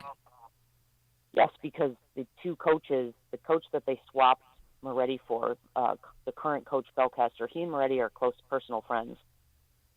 My son is friends with Moretti because he was in my oldest son is Facebook friends with him, and he has screenshots of times when here I am celebrating my birthday with my best friend. So really so my husband and I, very important to note that my husband and I were finally able to speak to the coach. We tried to speak to the principal. My husband and I sat down with the principal October 30th, so a week before tryout. We had sent emails. Kevin, my husband, sent an email to the coach saying, because Brennan had another injury this year, he hurt his back, and he was, during the preseason workouts, he was not able to run and jump for a while. He had to dial it back, and he was being seen by one of the top spine specialists, because like I mentioned, my husband's a physical therapist. So Brendan would go to open gyms when he could, but he could shoot, but he couldn't run and jump. And then gradually he was coming back and able to do a little bit more and whatnot. And the coach he was also on the golf team. So Brendan said once, I can't come to the open gym tonight, coach. I've got golf after school. I've got to meet. So that's a big time commitment. And the coach said, well, you're not going to be golfing at 8 o'clock at night. You can still come. And Brendan said, well, I also have 4 AP classes, so I have to do some homework. And kids are allowed to have a fall sport. These are optional workouts. They shouldn't be given a hard time if they can't attend. So what was your conversation with Belcaster, the current coach, and what's your son's relationship with him? Brennan just went to as many open gyms as he could, and then my husband sent him he was giving him a hard time. He said, if you can swing a golf club, you can play basketball. And of course, like I said, my husband's a physical therapist, and he said, this man doesn't have an anatomy background. He doesn't know this, and it's not true. It's not the same thing. So he sent him an email to explain the injury. He said, if you have any more problems or questions about my son's injury, you reach out to me. I sent an email to the principal. We saw the principal October 30th. He acted kind of like, well, you played your card already. He seemed a little bit like put out, like, why are we meeting again? We've already been down this path. And we were there to say, it's the same thing. It's just a different guy. You've just shuffled people around, and we want to know what's going to happen. Then the tryouts happened, and he didn't make it. The coach wouldn't meet with Brendan. We tried to set up a meeting with the principal, the athletic director, and the coach, and they wouldn't meet with us. And then the athletic director sent me an email and just said, you can reach out to the coach and meet with him. And I emailed back, and I said, is this in place of us meeting with the principal, the athletic director, and the coach? And I got no response. So then the coach agreed to have a phone call with us. So we put him on speakerphone, and my husband and I spoke to him, and our question was, why did our son not make the team? And that was it was very interesting. And he said there was a whiteboard in practice with 15 leadership qualities, and he measured the kids on the leadership qualities, and Brennan just unfortunately didn't measure up. And I did my away. homework on your son. I mean, I talked to his AAU coach. He was on Big Three. He was on breakaways. Robert Hudson signed a sworn affidavit saying he's an excellent player and he has a great attitude. And not to mention, he's 6'2", 6'3" on the roster, is effective on the court, and his teammates want him back. And the competition was glad he didn't make the team because they don't want to compete against him. So he could play D1, D2. He went through these 15 leadership qualities, one of which was chivalry and volunteerism in the classroom. My son is very involved in the youth ministry program at our church. He's on the leadership committee there. He, a developmentally delayed man from our church, has befriended Brendan and comes to all of his games. And then Brendan, after his game, walks across the gym and talks to Michael and thanks him for coming. And Michael every time says, "Can you take a picture with me?" and he probably has enough pictures to wallpaper his room. And Brendan repeatedly responds. He has a relationship with him. He responds regularly to all of Michael's texts. He meets Brendan Brendan meets Michael at the track to work on Special Olympics, to help him prepare for his Special Olympic events. So he's a good kid. And so that's why I asked the coach, I'm like, oh, so that's great. You were looking, he said, volunteerism in the community. That was one of the qualities he was looking for. And my husband said, so you were asking kids what they were doing volunteer-wise, like in the fall during their workouts? Oh, no, just during the 2-day tryout. And so I said, well, what volunteer commitments are you aware of that Brendan's involved in? And he couldn't speak to it. He said, well, it was just cumulative. It was just a cumulative way that he didn't measure up. And then, he went through like accountability, passion, communication, like all things that Brendan excels at. I mean, it literally, it was laughable. So, and then he said, from a basketball standpoint, he said he was looking for someone committed to defense. And I said, so Brendan was the top defender on the team last year, so that's great. Oh, boy. And he said, now you're making an assumption. And I said, I'm not making an assumption. There's statistics and it's driven by data, so you can look it up. And then he said the last basketball skill he was looking for was a variety of basketball skills, which to me is probably somebody that's, I don't know, been all conference 2 years in a row. Like so we got off the phone call and we just looked at each other and I was like, we really were anticipating that he was going to make something up. He had been telling kids on the team that Brendan wasn't making it because of something he said, or the kids on the team just, there was just all kinds of ambiguity. I'm like, why didn't he make the team? Like, we should have an answer. And afterwards we were looking at each other and we're like, this literally could only be retaliation. And that's when we moved forward with the lawsuit. Yeah, but so the lawsuit, you didn't just seek reinstatement on the team. You sought $75,000 in damages. Why? Because Brendan could be looked at by college coaches during his senior season. I mean, he lost so much. He stood to lose so much by not having a senior season. He's part of a big family, and it was like going through a grieving process. He would occasionally look at me and say, I just realized today I won't be able to play over Christmas break, and my cousins, his dozens of cousins that come and cheer him on during, over break. And he was like, I won't have that. My mom has Alzheimer's, lives around the corner from me. I pick her up and bring her to all of his home games. And I cried one day just thinking that she was going to miss that. I don't know how many more times she'll get to see him play basketball and be with us. And the claim in the lawsuit was a First Amendment claim. How is that? That's a question for a lawyer. What? Yeah, that was not. That's how the lawyer definitely, that was what he said. This was Brendan, had every reason to anticipate being able to play. He had the right to speak up and say that this coach last year was, crossing the line and inappropriate. And then we have the letter from the district stating retaliation will not be tolerated. But then it was tolerated. No one would answer. They wouldn't even sit down with us. No one would respond I literally could not believe how far it went. I assumed. I'm the kind of person that when something's wrong, you figure out who needs to correct it, and then you wait for a response. And I just couldn't believe that wasn't happening. So you haven't dropped the lawsuit yet, but he did go to practice yesterday. How did it go? He did go to practice, and he felt good about practice. He came home. He was upbeat. It went well. He was, chosen first in when the four kids said we're splitting up into scrimmages. The one team captain was like, I'll take Brendan first, whoever had the first pick. And most of the teammates were pleased to have him there. Every big part. It was just like a regular practice. So he came home and felt, it was good to see him upbeat. I was a little nervous, but he's ready. He just wants to play basketball. The bottom line is he just wants to play basketball. He thinks, talks, breathes basketball. It's all he does. It is his true love. He wakes up crazy early in the morning to practice before school. He practices after school, and that hasn't stopped during this. He's just continued to go to the gym and. I understand that he's a good player and all that, and made several mentions that he's all conference. So the same coaches that were targeting him and retaliating him against him allegedly played him enough that he was all conference the last 2 years and had some standout games and was athlete of the week. So I'm just having. How do you reconcile that? So they didn't get along, but he was the all-conference and a standout, so he has to be playing a lot and playing well. And then it got to this point. You know, it just doesn't. Let me just clarify that this is his fourth coach. This is the fourth varsity coach at our school in 4 years. Oh. So when Brennan was a sophomore, he had a different coach who was, who didn't mistreat him, who was, impressed with Brendan and played him and was a good coach, gave him good feedback.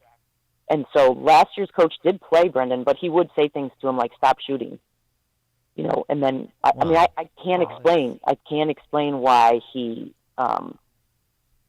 came after him the way he did. I mean, in one practice, Brendan's epileptic, and he came home after a practice. I think it was late February, and he was shook up. I mean, visibly shaking. I said, sit down. I was worried he was going to have another seizure.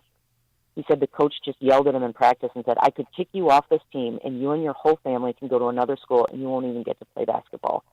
And this whole thing felt very much like this guy was making his wish come true. I hosted a pasta party for the basketball team, and prior to Brendan coming home saying that this guy shouted him like this, I hosted a pasta party, and when the kids were hanging out, they were talking about the coach, and one kid turned to him and said, I was standing right there, filling up plates with pasta, and he said, dude, what does the coach have with you? Like, he just goes off on you for nothing. What's the deal? And Brendan was like, I don't know. And that was very eye-opening to me. Brendan had come home and said a few things here and there, but when that other kid said that, I was like, after the pasta party, I'm like, what is his deal? Brendan's like, I don't know, but he goes crazy. We're up against will you drop the lawsuit if he plays? I know there's a game against Downers Grove South tomorrow night. I think we'll give it some time and make sure that he's not mistreated and that he gets to have a standard regular season, and then we'll just kind of take a look at it and discuss it with our lawyer. Erin Savage, mother of Brendan Savage, Hinsdale South. Thanks so much for joining us. We appreciate you coming on and filling in a lot of these blanks. Thank you. Thank you. And she joined us on our Turnkey.pro answer line. Coming up on Chicago's Morning Answer, we will be back. Today it's going to be fairly warm for this time of year, cloudy, some sunshine, breezy, though, a high near 50 degrees. It is now 7 a.m., WIND, Chicago. One more day. I'm Dave Anthony, Fox News. 8 more hostages will be set free in this extension the day after Hamas released 16, including an Israeli American. Prime Minister Benjamin Netanyahu just met with Secretary of State Antony Blinken. I want to express our appreciation for your support from the beginning. Fox's Greg Palcott in Tel Aviv says at this meeting with Blinken, he will echo the message that President Biden reportedly delivered to Prime Minister Netanyahu in a recent phone call that any new Israeli offensive in the southern part of Gaza has got to be more moderate than what they did in the north. In Jerusalem this morning, another attack. 2 men linked to Hamas opened fire at a crowded bus stop, killing 3 people, injuring over a dozen more. It could have been much worse. There was one Palestinian perpetrator, one terrorist who was with an M16. The other one was with a pistol. Tal Heinrich, a spokesperson for Israel's prime minister, tells Fox 2 soldiers were there and shot the attackers dead. In the West Bank, someone rammed a vehicle into an Israeli checkpoint, injuring 2 soldiers. That person was shot. The search continues at sea after a U.S. military aircraft crash. At least one crew member is confirmed dead after the Osprey came down off southern Japan on Wednesday. Rescuers are still searching for 7 others, but Japan's asking the U.S. to stop using the aircraft on its territory and has grounded its own fleet of Ospreys. Fox's Jonathan Savage. Tributes are pouring in for Henry Kissinger, who died at age 100. Even from our adversaries, Russia and China, countries Kissinger tried to improve relations with while Secretary of State. There is no country in the world where it is conceivable that a man of my origins could be standing here next to the President of the United States. He served under Nixon and Ford after coming to America as a teenager, fleeing Nazis, then fighting against Germany in World War II. Kissinger won a Nobel Peace Prize for helping end the Vietnam War, though he was also criticized for U.S. policies during the war. America's listening to Fox News. 37 degrees at 7:02 on AM 560. The Answer. Good morning. I'm Mike Scott. Amundsen Park Fieldhouse will not be used as a migrant shelter and will reopen to staff this coming Monday. The city confirming that the controversial plan to potentially house migrants there has been scrapped. However, work continues on a base camp at 38th in California in the Brighton Park neighborhood. The site is expected to immediately house hundreds of migrants over the protest of neighborhood residents. How many of these people been out here through thin and thick, through rain, right now it's snowing, through good weather and bad weather? Meantime, Schallberg officials are taking action to prevent illegal migrants from being housed in their local hotels. The village board voting unanimously last night to place a tax on a 30-day stay or more at hotels, similar to one placed on hotels by nearby Rosemont. Chicago police are investigating a shooting in the Garfield Park neighborhood that sent 4 to the hospital, 1 in grave condition. A 9-month-old baby girl is in critical condition following a shooting Tuesday night in the Washington Park neighborhood. Chicago police received an update Wednesday morning saying 1 person of interest is being questioned. The judge in the federal trial against former longtime Chicago Alderman Ed Burke will decide whether to grant a mistrial. While on the stand yesterday, an Amtrak executive described Chicago's way of doing business as, quote, very corrupt. After jurors were excused for the day, Burke's lawyer asked the judge to declare a mistrial, saying the Amtrak official was instructed not to use the word corrupt. Chicago sports. Bulls and Bucks tonight at the UC, while the Blackhawks go on the road to take on the Red Wings. College basketball last night, Bradley lost to Murray State. The news service of Health Insurance Mentors. Are you 65 or older thinking about Medicare? Medicare done correctly will be the best health insurance you will ever have. Call Stephen Tucker today. 630-674-1551. That's healthinsurancementors.com. A check of traffic and weather is on the way next on AM 560. Dennis Prager knows the Democrats' kryptonite. The whole attack on Musk as being anti-Semitic or allowing hate on Twitter, or now X, is to shut him down, because the left always suppresses free speech. There's no example of the left being in power, whether in a country or at an institution, and not shutting down dissent. The Dennis Prager Show. Weekdays at 11, right before Charlie Kirk at 1 on AM 560. The Answer. Have you noticed cracked or sinking concrete around your home, driveways, sidewalks, garage floors, or patios? In addition to looking bad, cracked or sinking concrete causes an uneven surface that poses a safety hazard. Hi, I'm Roy Spencer, president of Permaseal. Would you like to fix the problem without replacing the concrete? We have the solution for you. Permaseal polylevel foam can be injected beneath concrete surfaces, leveling and preventing future settlement. Call Permaseal today at 800-421-SEAL for a free evaluation.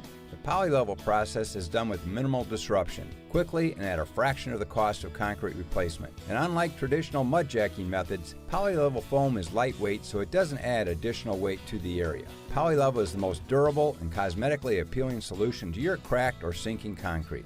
Call Permaseal today at 800-421-SEAL. That's 800-421-SEAL, or visit permaseal.net. With the holidays upon us, the increase in traveling, shopping, and connecting online also heightens the need to protect your identity and finances with LifeLock. Identity thieves see this time of year as an opportunity to drain your accounts, open new loans in your name, and damage your financial future. LifeLock detects and alerts you to the threats you might miss on your own.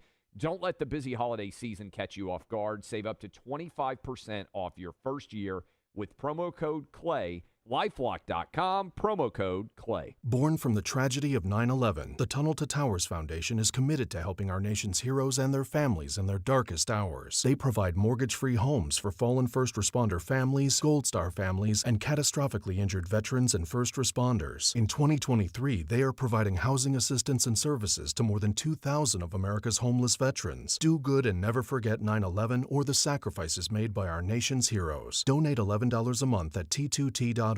That's T2T.org. If you're self-employed and purchase your own health insurance, I have some great news. From now until January 15th, the health insurance exchanges are open again. And even if you've never qualified for a health insurance subsidy before, you most likely will now. The American Rescue Plan expanded subsidy eligibility to millions of Americans who have never qualified before, even to those with high income levels.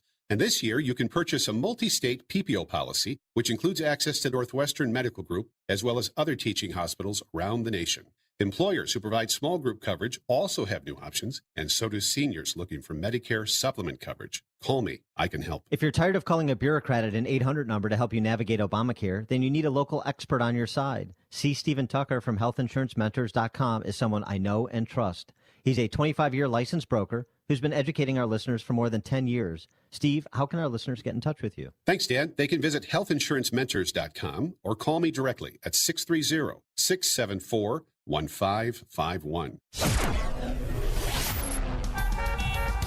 It's 6:08 or 7:08, and let's check the roads. Team Hochberg Traffic Center time. 38 minutes on your inbound Edens commute, Lake Hook Road to the junction. Kennedy inbound, right now an hour 16, O'Hare into the Burns Circle interchange. 53 minutes and climbing right now on the inbound Ike 390 to the old post office. Dan Ryan, 37, 95th into the Burns Circle interchange. Tri-State stop and go northbound right at Roosevelt Road. Tri-State northbound, you're jammed up between the Stevenson and Plainfield Road. There's an accident, looks like right near Archer Avenue, involving a semi that's causing delays this morning. Chicago's Morning Answer continues next. AM 560 Weather Center forecast with our AccuWeather meteorologist, Steve Williams. Some patchy fog in the area this morning, otherwise clouds increasing, high today 49. Clouds, periods of rain tonight toward dawn. Could be a little bit of snow mixed in, low 37. Clouds and periods of rain mainly early in the day tomorrow, the high 41. I'm Steve Williams on AM 560, The Answer. Currently 37 degrees. Your next news update is at 7:30, and Chicago's Morning Answer continues next on AM 560, The Answer. This hourly segment is sponsored by Protecting Your Assets with Steve Shyman. Listen Saturday mornings at 8. Learn more at willsave.com. Now, from the Signature Bank Studios. This is Chicago's Morning Answer with Dan Proft and Amy Jacobson on AM 560, The Answer.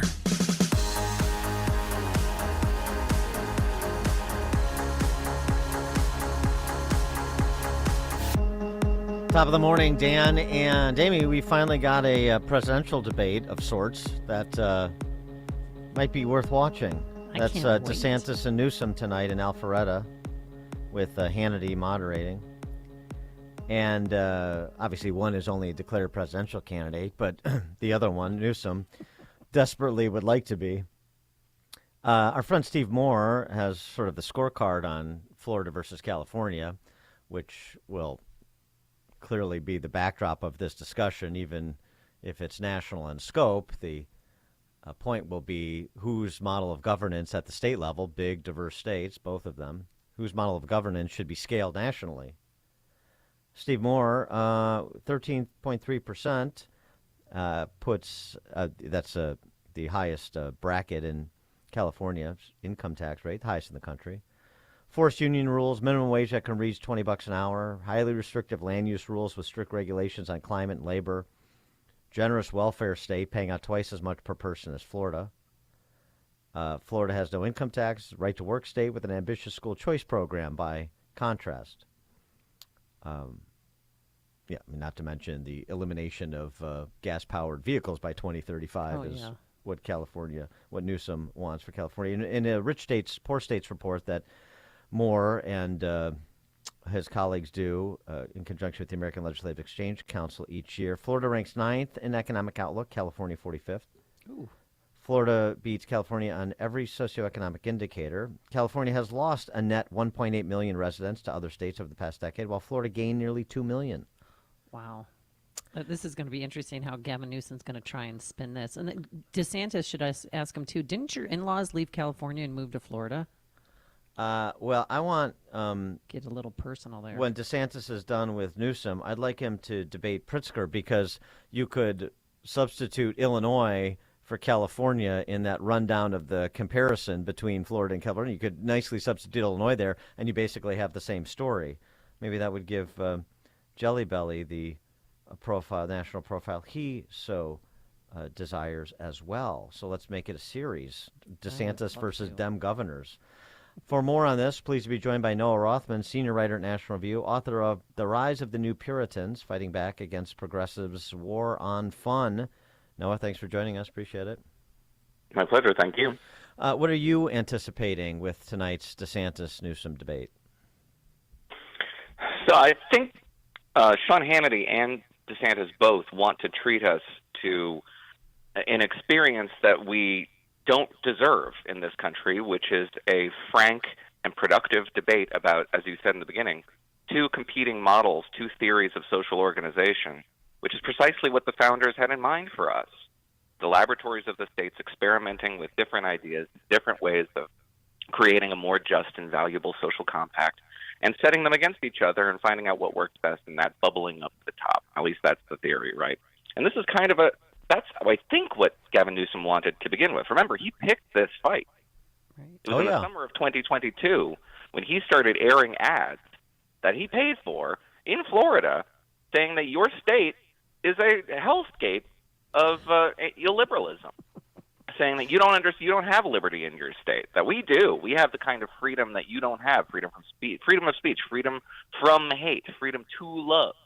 Those were the words of this advertisement. And now I get the sense he's kind of backing away from it. I don't think he's going to want that head-on confrontation about really substantive policy. I think he's going to try to establish a contrast between himself and DeSantis in terms of personality. He's a very slick guy. He's a charismatic guy and a compelling guy. Whatever you think of his policies and his persona, he's a natural politician, and I don't think DeSantis is. And that's what I think he's going to try to emphasize and try to evade direct questions about contrasting California's disastrous policies with those of Florida. Do you think that this is a way DeSantis could save his campaign? Or is it? Oh, God, no. I hope he doesn't think that. No, I don't. I hope he doesn't think that. No, I don't think a televised Fox debate between DeSantis and somebody who's not running for president will do anything for his presidential prospects. I think it'll get him in the news cycle for a little bit, which is something that he's desperately needed, DeSantis. But I struggle to envision the sequence of events that could unfold tonight that would redound to his benefit with the Republican primary electorate. Let's assume, let's say that there's a viral moment, because we're not even talking, the max Fox News audience on a weekday primetime night is like 3 million total. We're not even talking about Republican primary voters. So there would need to be some viral event that dominates the news cycle for a long time, well through the weekend, in order to have any impact on his trajectory. And I struggle to imagine that. That might be a failure of imagination on my part. I kind of hope it is. But I struggle to see it. Maybe DeSantis will come out with his hair slick back to parody the oil slick he's debating. Could do something like that. A little stunt, I don't know. Something SNL worthy. Yeah. And then they'll focus in on his boots to see if there's lifts in there and stupid stuff like that. The DeSantis campaign. What's your? Since you sort of indicated you think it's on life support, what's your explanation as to why? Why is he right now in an existential battle with Nikki Haley for the right to zero in on Trump? Well, there are a lot of competing theories about this, and I don't think it's on life support. I want to make that clear. We have no polls out of Iowa since Ron DeSantis received the endorsement of the state governor, Kim Reynolds, and the Family Leader CEO, Bob Vanderplaats, is an extremely influential evangelical in the state. Every person he's ever endorsed for this in this century, for this race, has won the race, even when they've been far, far behind in the polls. Now, his winning record might not hold up this year because there's very different conditions, and the person he's endorsing is behind in the polls by something like 30 points to Donald Trump. But we don't have evidence yet to suggest that hasn't moved the needle, and I would be shocked if it didn't. That said, his trajectory out of Iowa has narrowed significantly. I don't know where he goes after Iowa. He's falling behind dramatically in New Hampshire. South Carolina looks rough. Nevada looks rough. And then you get Super Tuesday. Where do you go? So his pathway is very narrow now. And why is that? Why is Nikki Haley rising? Well, a lot, again, of competing theories. Mine is that Ron DeSantis started with a theory of the race that maintained that he could peel off enough of Donald Trump's soft supporters to establish something that looked like a competing coalition on paper. And he would present that to the remaining anti-Trump forces who were dyed-in-the-wool anti-Trump forces, who will crawl over glass to vote against Donald Trump within the GOP, and say, look, I'm what you got. This is what it is. You may not like some of my policies, you may not like my populist appeal, you may not like this, you may like that, but I'm the guy, I'm the vehicle. And so he didn't ask for their votes. And Nikki Haley did. That's it. Beginning, middle, and end. Nikki Haley appealed primarily to Republicans who are most receptive to the message that the Republicans need to move on to Trump. Ron DeSantis did not broadcast that message for fear that it would alienate so many Republican voters who don't want to move on from Donald Trump. Clearly the majority of the Republican Party. That wasn't a theory that was defensible on paper, but it hasn't worked out for him. So Nikki Haley has a smaller coalition, but it is nevertheless one that is amassing all the Republicans in the Republican Party, 20%, 25%, however you want to measure that, who are anti-Trump and who will vote for the candidate who asks for their vote and wants to move on from Donald Trump's movement. So, and there's a lot of irritation at Republican voters who are making these decisions, who are moving towards Haley's direction, saying, listen, you're sacrificing this opportunity to move on from Donald Trump, but this is a failure to comprehend human psychology. And these Republicans were not asked to support Ron DeSantis. They were told to support Ron DeSantis.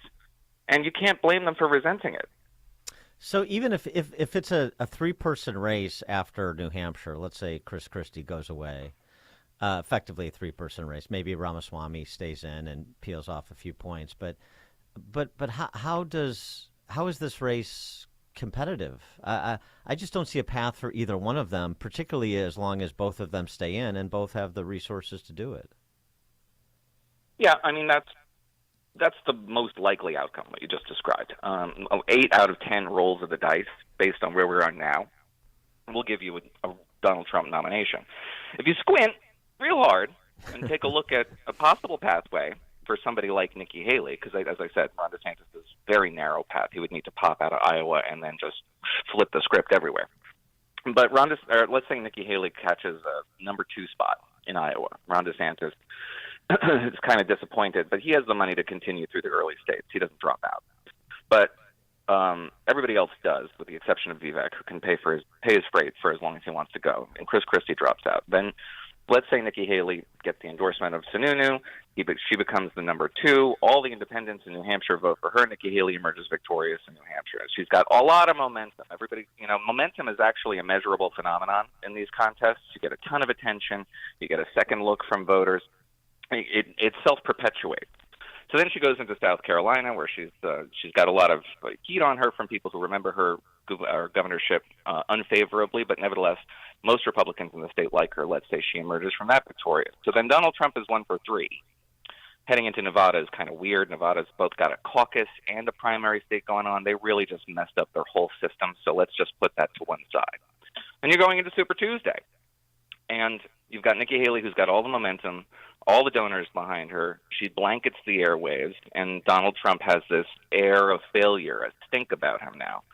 And again, you got to squint real hard to see it, but a lot of the soft support around Donald Trump, and he does have soft support. There's something like 35% of the Republican electorate is Trump and Trump alone, but everybody else is Trump maybe and kind of looking around.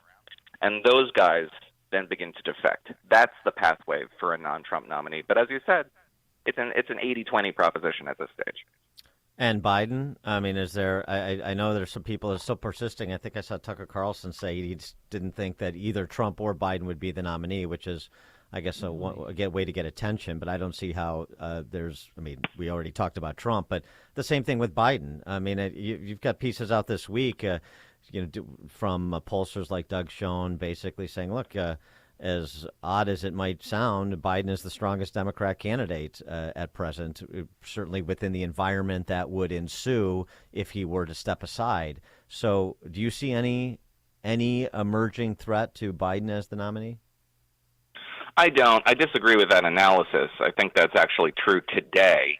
But after a competitive primary, which would be fractious among Democrats, and a consensus Democrat emerges, that's not Joe Biden, I definitely think that consensus Democrat would cobble together the old coalition. I think Joe Biden is artificially low at this stage. In polling, where you see these head-to-heads where Donald Trump is performing especially well, he's performing a little bit better than he did in 2020, but not markedly better than he did in 2020, and not markedly better than he did in 2016. He's still polling on average around 46, 47%, which is what he gets in the popular vote. Joe Biden, by contrast, is just scraping the bottom of the barrel, and I don't think that lasts on by November 2024. I think the coalition comes together and comes home after a grueling campaign where everybody's very polarized. But no, I don't see an emerging threat to Joe Biden. The parties are too weak. They're too sclerotic. Sorry for interrupting. Do you think President Biden's going to get, last time he got 92% of the black vote. Do you think that's going to change? Yeah, that could change. I wouldn't be surprised to see something like 85. I would have to see what the exit polls were. I don't from 2020. I don't recall what the actual final tally was for African American voters, but there's been attrition in Democratic support among African Americans, particularly black men, for the last couple of cycles. So I would expect to see that continue.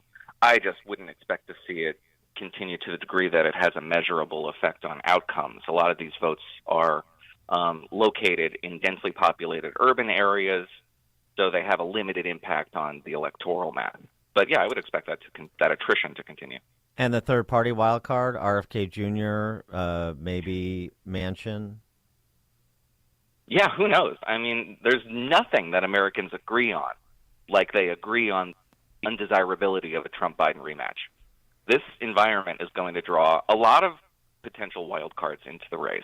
I don't know what RFK or Joe Manchin, if he wants to jump in, or the Shark Tank guy, if he wants to run. I don't know. Like, all these people could have profoundly unpredictable effects on the political trajectory here. And it depends on if they get ballot access. We don't know who's going to be on the ballot, where, and how, so it's impossible to game out at this stage. I will say that RFK presents a challenge, I think, to Donald Trump in one particular way. Donald Trump needs to do one of two things to win back the White House. One, convince the people who voted against him to vote for him.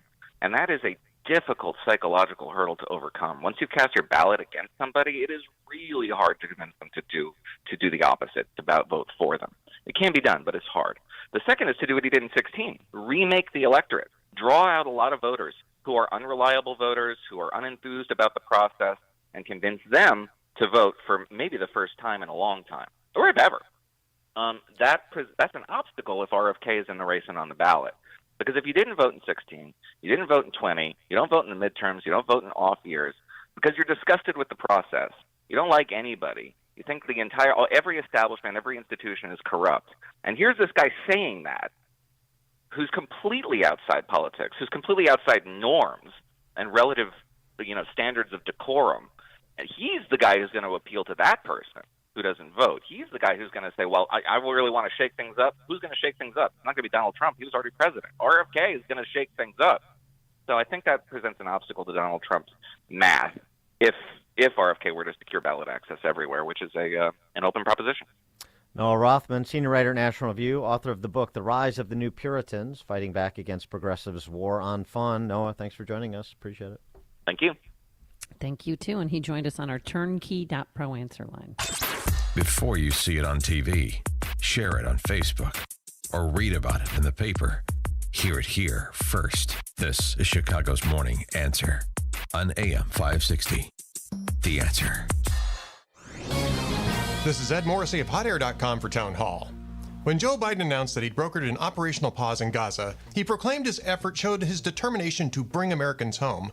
But Biden's deal didn't actually include any guarantees that Hamas would release any of the 10 American hostages. At the end of the negotiated period, only one had been freed. So what did Biden really want from the pause? As many suspected, the White House began using the inertia from 5 days of a truce to push an end to the war and on the terms of Hamas. The Wall Street Journal reported this week that the brokers of the hostage for prisoners deal have begun pressuring Israel to accept yet another ceasefire from Hamas in exchange for possibly thousands of Palestinian prisoners. The IDF would be forced to exit Gaza with an agreement of demilitarization from the terrorist group that just pledged to repeat the atrocities of October 7 until Israel is annihilated. This is not just weakness, it is an utter moral collapse. I'm Ed Morrissey. Publicpolicy.pepperdine.edu. Again, our Food for the Poor campaign is underway. We're providing life-saving food to children in Latin America and the Caribbean. And we're partnering with Food for the Poor again because they do such incredible work, as you've been hearing us talk about all week. They work directly with their partners on the ground in places like Haiti to operate feeding centers. This relationship ensures that the money we raise during the campaign, the money you provide, is used efficiently to get food to the children who need it most. 5-star rated by Charity Navigator is Food for the Poor. 90% plus of every dollar raised goes directly to programming, serving the people in need with food and water, building infrastructure. They've done all of these things over their 40-year history. What we're asking for is a gift of $80. With that, you can feed 2 children for a year. It's rather incredible. You can feed 2 children for a year with only $80, but that's the fact. For a gift of $320, you can feed 8 children for a year. To make a gift of any amount, you can call 844-862-4673. That's 844-862-4673. Or visit our website, 560theanswer.com/foodforthepoor. And listen up, if you're a business owner or make the marketing decisions for your business, we've got the best deal ever in Chicago broadcasting. You make a one-time donation of $2,500. It's tax deductible. The money goes to Food for the Poor. And as a way of saying thank you, we will give you 41-minute commercials to air right here, Monday through Friday between 5 a.m. and 8 p.m. We don't put you on the weekends.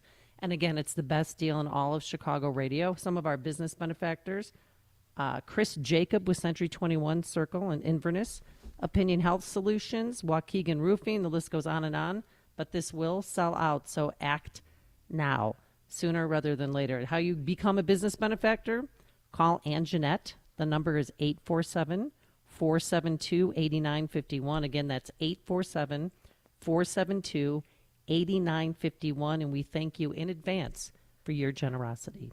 Hey, business owners, are you wondering how to grow your business? Do you need cash flow and a ready source for financing? Well, Signature Bank can help. Hi, Mike Gallagher here to let you know that Signature Bank's loan decisions are made locally by a team who knows your name, cares about your business, and is invested in your success. When you need advice about your business or even have a question, Signature Bank is there to help. There are no handoffs or call centers. This is a team that wants to get to know you and your business. That's why Signature Bank in Chicago is my bank. That's right. I'm a customer. When I call, someone picks up the phone on the other end. And with Signature Bank, I can securely bank anywhere, anytime. Reach out to my friends at Signature Bank. Call 773-467-5630. That's 773-467-5630. Or visit them online at signaturebank.bank. Signaturebank.bank. Your business could be Signature Bank's next success story. Member FDIC, Equal Housing Lender. With the holidays upon us, the increase in traveling, shopping, and connecting online also heightens the need to protect your identity and finances with LifeLock. Identity thieves see this time of year as an opportunity to drain your accounts, open new loans in your name, and damage your financial future. LifeLock detects and alerts you to the threats you might miss on your own. Don't let the busy holiday season catch you off guard. Save up to 25% off your first year with promo code CLAY. LifeLock.com, promo code CLAY. This holiday season, Capital One reminds you to give yourself the gift of 1.5% cash back with the Capital One Quicksilver Card. Can I earn 1.5% cash back on birds? Birds? What if you sent your true love 2 turtle doves plus a partridge in a pear tree? Sure, but why would anyone want that? The song was very convincing. Earn 1.5% cash back on all your holiday purchases with the Capital One Quicksilver Card. What's in your wallet? Terms apply. See CapitalOne.com for details. AM 560, The Answer. All right, coming up on Chicago's Morning Answer. We're not starting construction. The tents are up. That's how it's going in Brighton Park, classic Chicago style. We'll talk to Willie Wilson, former mayoral candidate, about the migrant issue and Brandon Johnson's performance thus far at 7:37. But now let's head into the newsroom. Here is Mike Scott. Outside, 37 degrees at 7:32. The truce between Israel and Hamas being extended for one more day. The Israeli military says the temporary pause will continue through the process of releasing more hostages. However, A shooting in Jerusalem leaves multiple dead and several others injured. The gunmen in the attack were shot and killed. Israeli reporters say the suspects are known to terror investigators, brothers from East Jerusalem with known ties to Hamas. Police in Germany have arrested 2 teenagers that they think were planning a savage Christmas terror attack. Henry Kissinger is dead. The iconic diplomat died Wednesday at his home in Connecticut at age 100. He was awarded the Nobel Peace Prize in 1973, negotiating a ceasefire between the U.S. and Vietnam. Wall Street opens this morning after stocks were mixed Wednesday. The close, the Dow was up 13 points. A pregnant woman who jumped from a third-floor window was among 6, including a firefighter, injured after fire broke out inside of a West Chicago apartment building early this morning. West Chicago Fire confirmed smoke and flames were first spotted around 1 a.m. 4 other civilians were injured. 1 person transported to Loyola University's burn unit for treatment. Several retailers, including companies with stores in Illinois, sold fruit that has been linked to a listeria outbreak that has killed 1, and at least 10 others have been hospitalized. Now, the recalled fruit was sold at supermarket locations in several states and also sold at Aldi locations in Illinois. Illinois is one of at least 7 states where the cases of listeria have been reported. The recalled items include individual peaches and 2-pound bags of peaches, nectarines, and plums sold between May 1st and November 15th of this year. Bulls and Bucks at the United Center tonight. Blackhawks travel to take on the Red Wings this evening. White Sox look to be parting ways with their ace, Dylan Cease. Trade rumors continue to powerfully suggest that Cease may be on the way to Atlanta. The news, a service of the AM 560 store. T-shirts, hoodies, and more from your favorite AM 560 brands, including Proft University. A check of traffic and weather's on the way next on AM 560. Brandon Tatum says Israel needs to keep up the pressure. People don't like my take on this, and maybe I'm extreme on it, but they were cheering as mangled Jewish Israeli people were on the back of these trucks as they were driving them into Gaza as hostages. And then when the IDF come and spank you, now they want to play victim. I want Israel to just keep gunning it, the pedal to the metal. The Officer Tatum Show, weeknights at 7, right before Jay Sekulow at 9 on AM 560. The Answer. At Signature Bank, going the distance for business banking customers is what we do every day. We understand that business owners have a strategic mission, a drive to succeed, a plan for growth, and don't have time to wait for a bank to respond. With Signature Bank, you not only have a banking partner that has roots right here in Chicago, but our decisions are made locally too. Signature Bank knows that when you have a question or problem about your business, you want answers. You need someone who will pick up the phone or respond to your text. You need someone who is always there for you. That's Signature Bank. We are a team that wants to get to know you and your business. Want to be Signature Bank's next success story? Give us a call today at 773-467-5630 or visit us online at signaturebank.bank. Member FDIC Equal Housing Lender. I love giving jewelry as a gift. Hi, it's Mike Gallagher. I want to tell you that Roland's Jewelers is the perfect place for that magical holiday gift for someone you love. I'm always amazed by their 5-star Google reviews. I love that they're family-owned.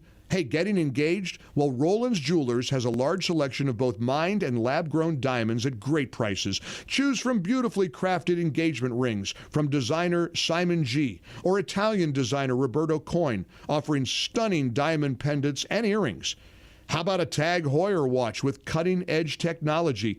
Listen, I've been a customer of Roland's Jewelers for a long time. You should too. They're so impressive. Their staff is expertly trained. I encourage you to visit Roland's Jewelers in downtown Libertyville or visit RolandsJewelers.com. That's ROLLANDS, RolandsJewelers.com. Roland's Jewelers, a family-owned jeweler you can trust this holiday, just like I do.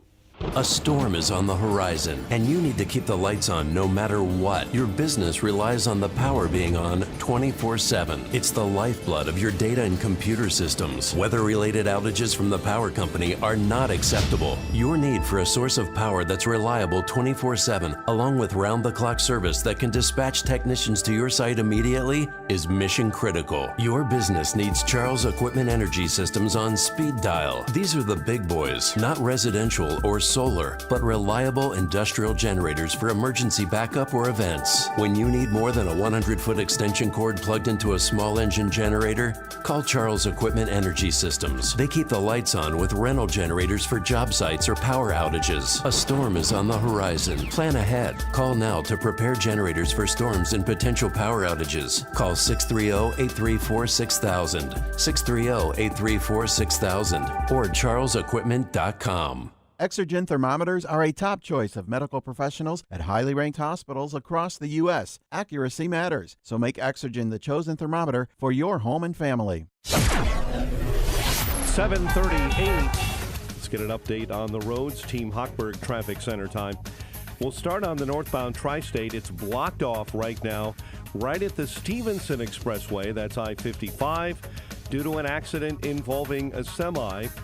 Right now, you're just not getting through this morning on the northbound tri-state right at the Stevenson. We'll keep an eye on that for you. Meantime, big delays on DuSable Lakeshore Drive this morning. They're showing up northbound between Bryn Mawr and Hollywood, and delays on the Reagan this morning eastbound. Lots of brake lights between Roosevelt and the tri-state. Chicago's Morning Answer continues next. AM 560 Weather Center forecast. For today, we expect mostly cloudy to partly sunny skies with a high near 49. Currently, 38 degrees. Your next news update is at 8.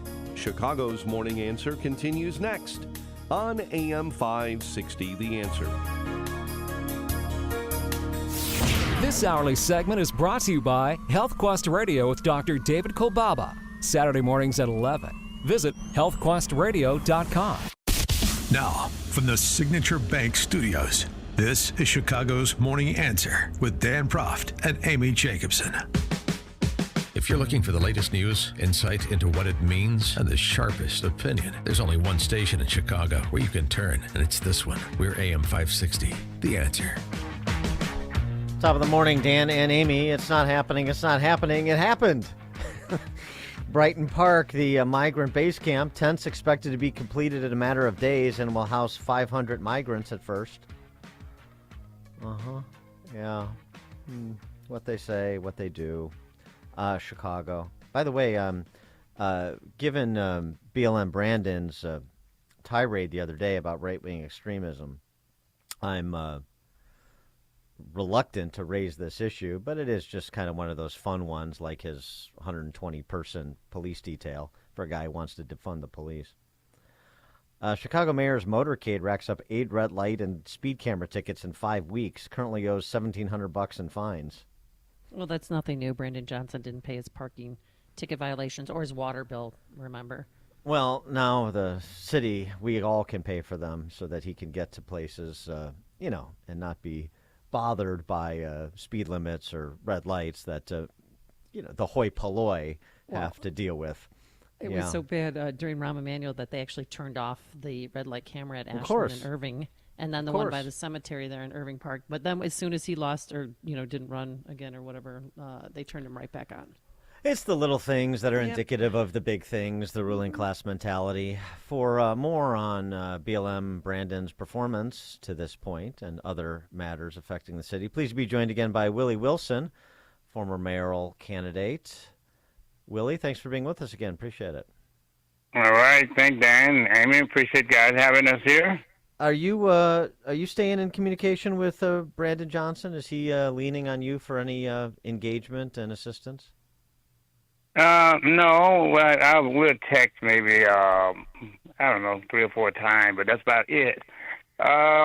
We have not been in person communicating, nothing of that nature, So I kind of I think we're on a different page here in terms of the mayor and myself. We are totally different pages. I spoke out about this crisis that was illegal immigrant during the mayoral debate, and I said you got to take your home first. And so, and taxes and things of that nature, we are on our side. But hey, wish them best of luck. But there's some serious issues here, Well, on the same day that they announced, or that they breaking ground on the tent camp, they just announced moments ago that Amundsen Park's going to reopen. And to me, if you're going to open Amundsen Park because the black community complained, why not? Brandon Johnson doesn't care about the white people because Broadway Armory is still being used to house 300 migrants, all men, by the way. And then you still have Gage Park. So is this an example of Brandon Johnson taking care of the black people over white people? I really don't know, but the way I always look at it, and I've been pretty much consistent with it, it really doesn't matter to me what color you are. You're a human being. You're citizens of Chicago. And we should be trying to reach a goal that we all can work together and not be so segregated together in terms of neighborhood, our beliefs, and things of that nature as well.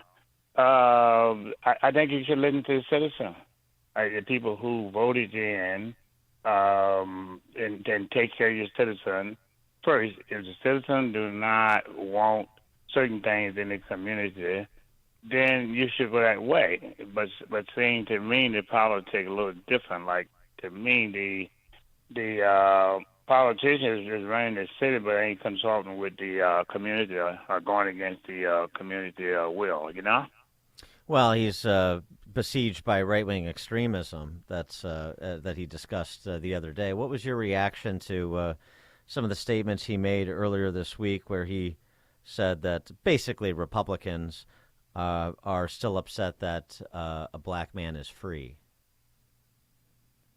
I don't know about that one.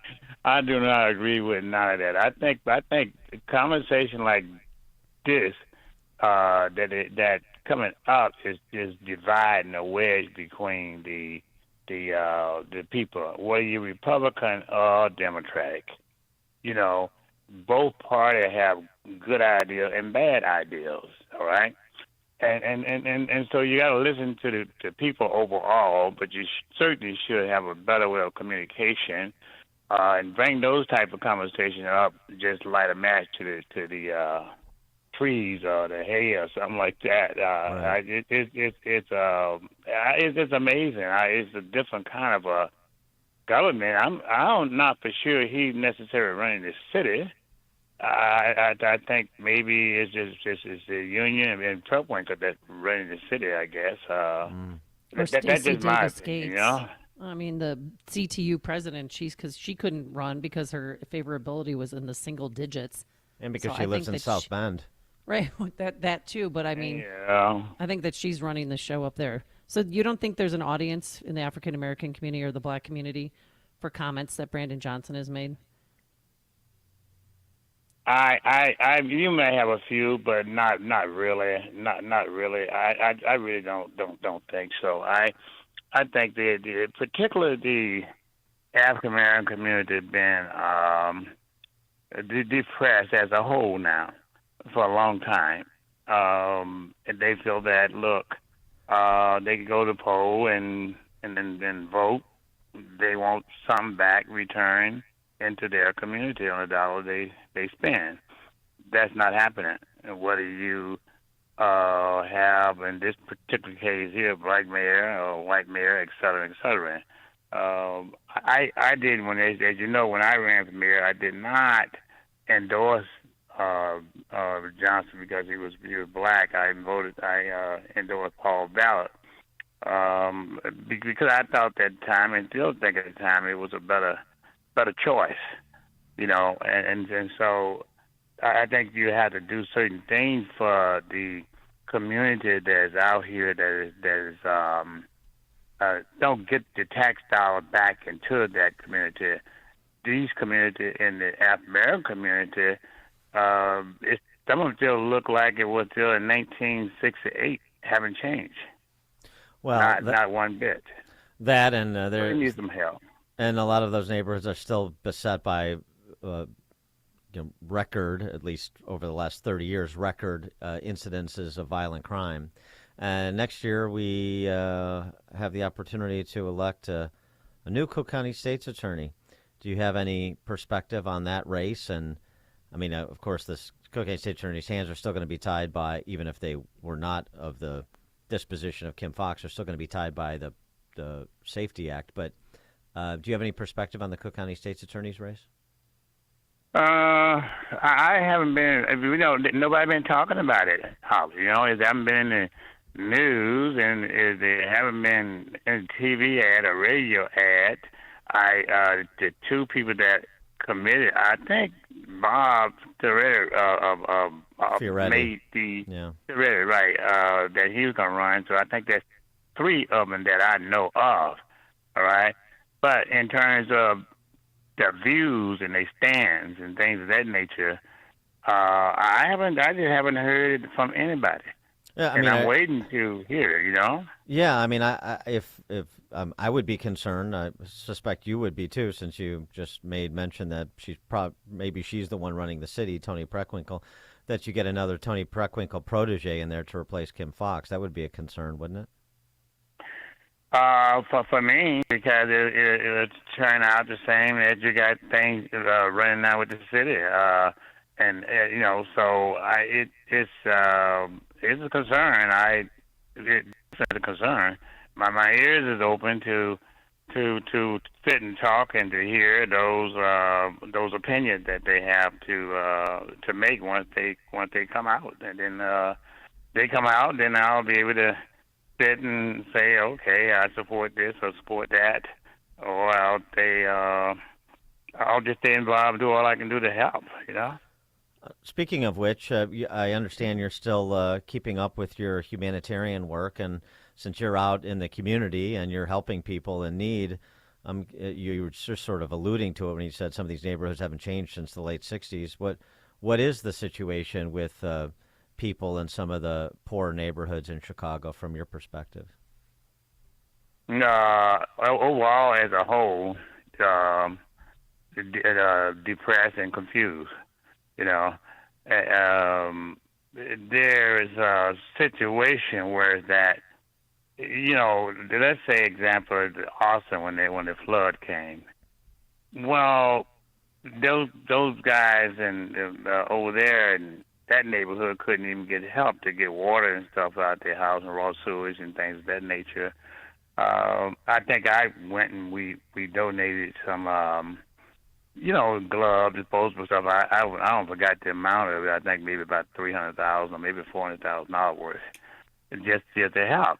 But at the same token, you know that happened is that you are raising money, hundreds of millions of dollars to support the illegal, and I say illegal immigrant, and not helping the people who are in that flood or the homeless and things of that nature. And that's what makes people more depressed than anything. Right. You know? So this Saturday you're having a one-day only gas and grocery giveaway. Can you tell us the details? We have, let me see, about 23 grocery stores. If you go to Willie Wilson Facebook, you'll see all of them located there. We got 23, I think 17 of them are Peak Marketplace, and the other one is up north. And then we got 13, we had 14 service stations, but one, I think, caught on fire. They had to close it down yesterday, so now we got 13 service stations left. And we're donating also to the Cook County Jail as well, and to some restaurant in the west side of Chicago. Total about 5,000 people that we are feeding, giving card to at least, that they can go and shop in the grocery store and buy what they want. And so I think it might end up with about 333,000, but I think it'll be more than that when it gets done. Probably about close to 400,000, because we're still going to go down into Southern Illinois and New Orleans to donate money as well during these holiday season. But Chicago alone, just with the stores here alone, here we're going to help 5,000 people to go into the stores and shop and get what they want to have, and hope that the $50 each for food would help, and then the $50 each for gasoline would help ease the burden for the particular holiday season. And Very cool. So Very we nice. Just, done that. That's great. Good for you, Willie. I'm sure people appreciate that as well. They should. Speaking of grocery stores, what do you think about Brandon Johnson's idea for a city-run grocery store? You think the city government would be good at running a grocery store? Well, they can't run what they got right now. Yeah, well, there's that. I mean, yeah. So I just don't see it. To me, I thought I knew politics, but this politics right here is confusing to me. This is total confusion. The crime and the raising money for people who did not vote or did not come into the country legally, and not even following the Constitution of the United States. I go to China and around the world. I gotta have a visa. Everybody gotta check me out before I even get there. You know, and people comes into the country. You better know who you're letting in your house. You know. So Yes, it's confusing. Befuddling times, indeed. Willie Wilson, former mayoral candidate. Again, you get all the information on his food and fuel giveaway at his Facebook page, right, Willie? Willie Wilson Facebook page? Yeah, Willie Wilson Facebook, right. Mm-hmm. All right. Thank you, sir. Good to talk to you again. Appreciate it. You too. Thank you, guys. Appreciate it. Yeah, God bless you. And you can also see the information about the gas and grocery store locations on Twitter at Dr. Willie Wilson. And he joined us on our turnkey.pro answer line. Connect with Dan and Amy on the AM 560 The Answer mobile app. Just text the word app to 64636 to download the app today. This is a special alert to all Americans who own a vehicle with less than 200,000 miles with an auto warranty about to expire or with no warranty coverage at all. Due to a decline in the economy, CarShield is announcing a low-cost month-to-month vehicle protection plan that is now available to the public to save any driver out-of-pocket expenses on future auto repairs. Call now to find out how you can pay almost nothing for covered auto repairs. Yes, you heard that correctly. Pay almost nothing for covered auto repairs. An open phone line has been established for all drivers to call for a free quick quote. Call 800-353-2973 now. Drivers who are covered will not have to pay for covered repairs again. This protection plan is at an all-time low. Additionally, drivers who activate this vehicle protection today will also receive free roadside assistance, free towing, and car rental options at no additional cost. Call us for your free quick quote today. 800-353-2973. That's 800-353-2973. What do you have to lose? Call 800-353-2973. Again, 800-353-2973. Hi, everybody. I'm Kathy Lee Gifford, and I've been blessed to have a wonderful career for a lot of years. People still come up to me all the time, and they go, "How are you, Kathy Lee? How's your va-va-voom?" And I laugh with them, and I tell them, still going strong, still taking my balance of nature every day, and telling all my friends and loved ones to do the same. Because it's balance of nature, changing the world, one life at a time. Start your journey to better health with Balance of Nature. Call 1-800-246-8751 or go to balanceofnature.com to get 35% off your first preferred order with free shipping and our money-back guarantee. That's 1-800-246-8751. Go to balanceofnature.com or call 1-800-246-8751 and get this special offer by using discount code KLG.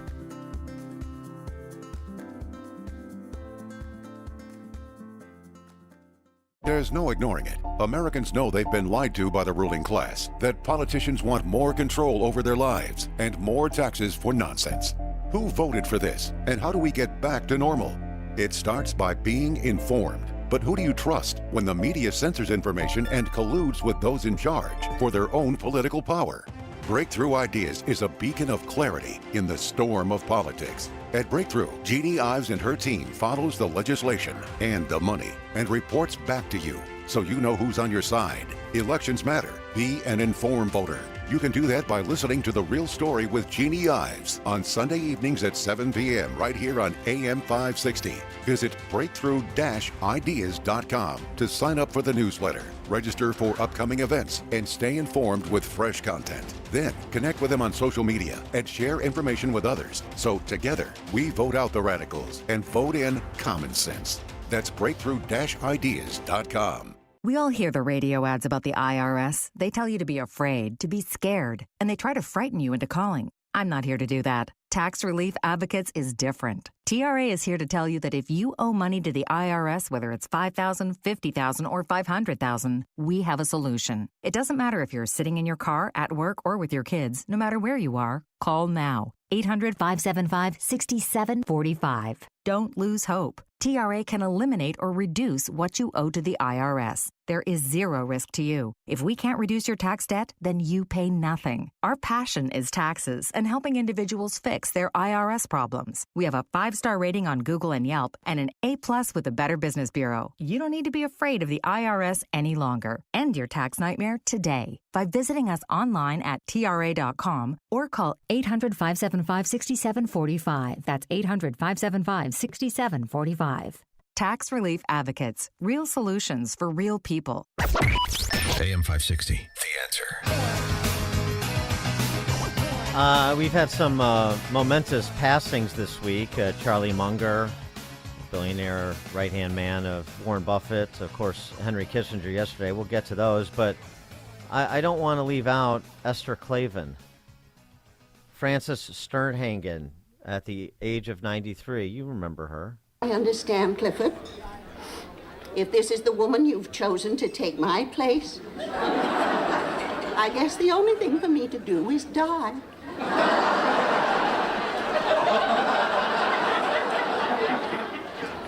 Wow, what are you doing? I'm dying. You're not dying. Will you stop it? Come on. No need to take me to the graveyard, Clifford. Just set me next to your tubby friend there. And when I start to bloat, just toss me in the dumpster. Gee, thanks for bringing your mom by. Part of the greatest ensemble cast ever put together for a sitcom. Frances Sternhagen, rest in peace, 93. Cliff's mom. All right, coming up on Chicago's Morning Answer. At 8:08, Mark Hemingway on Elon Musk. Today it's going to be windy. You're going to have some sun, some clouds, a high near 50. It's now 8 a.m. WIND Chicago. This might be George Santos' last full day in Congress. I'm Dave Anthony, Fox News. So if I am to get expelled tomorrow, I will be number 6 in the history, the first Republican and the only one without a conviction or without being part of or without having committed treason. Congressman Santos has been indicted on campaign finance fraud charges after he lied to New York voters about his past before the election. Fox's Chad Perkin reports the expulsion vote tomorrow comes after a House ethics investigation led to allegations that he basically bilked his campaign donors and then turned that campaign cash around and spent it on luxury items, a porn website, Botox treatments. The ceasefire holds in Gaza, extended for what could be a final day, and Tal Heinrich, a spokesperson for Israel's prime minister, tells Fox. Once Hamas stops releasing more hostages, we will stop the pause. We will resume the fighting. Hamas must be gone. Secretary of State Antony Blinken has met with Israel's prime minister after a terror attack in Jerusalem. 2 gunmen linked to Hamas killed 3 people at a crowded bus stop this morning, injuring more than a dozen others until they were shot dead. We're reminded yet again by the events in Jerusalem today of the threat from terrorism that Israel and Israelis face every single day. Blinken is now meeting with the Palestinian president in the West Bank, where also today someone drove a vehicle into an Israeli checkpoint, injuring 2 soldiers. That person was shot. A UN climate change conference is underway with Vice President Harris joining world leaders in Dubai. The United Arab Emirates is a country transformed by fossil fuel wealth, perhaps an unlikely place to talk about reducing reliance on oil, coal and gas. Fox's Jonathan Savage. Now, a majority of countries at the summit finalized the creation of a fund to compensate countries dealing with climate change damages and loss. America's listening to Fox News. 38 degrees. 8:02 on AM 560, The Answer. Good morning. I'm Mike Scott. A pregnant woman who jumped from a third-floor window was among 6, including a firefighter, injured after a blaze broke out inside a West Chicago apartment building early this morning. West Chicago Fire confirmed smoke and flames were first spotted around 1 a.m. One of these civilians was transported to the Loyola University burn unit for treatment. Several retailers, including companies with stores in Illinois, sold fruit that has been linked to a listeria outbreak that has left 1 person dead and 10 others hospitalized.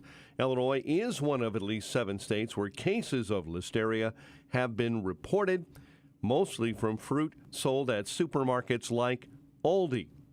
The recalled items include individual peaches and 2-pound bags of peaches, nectarines, and plums, all sold between May 1 and November 15 of this year.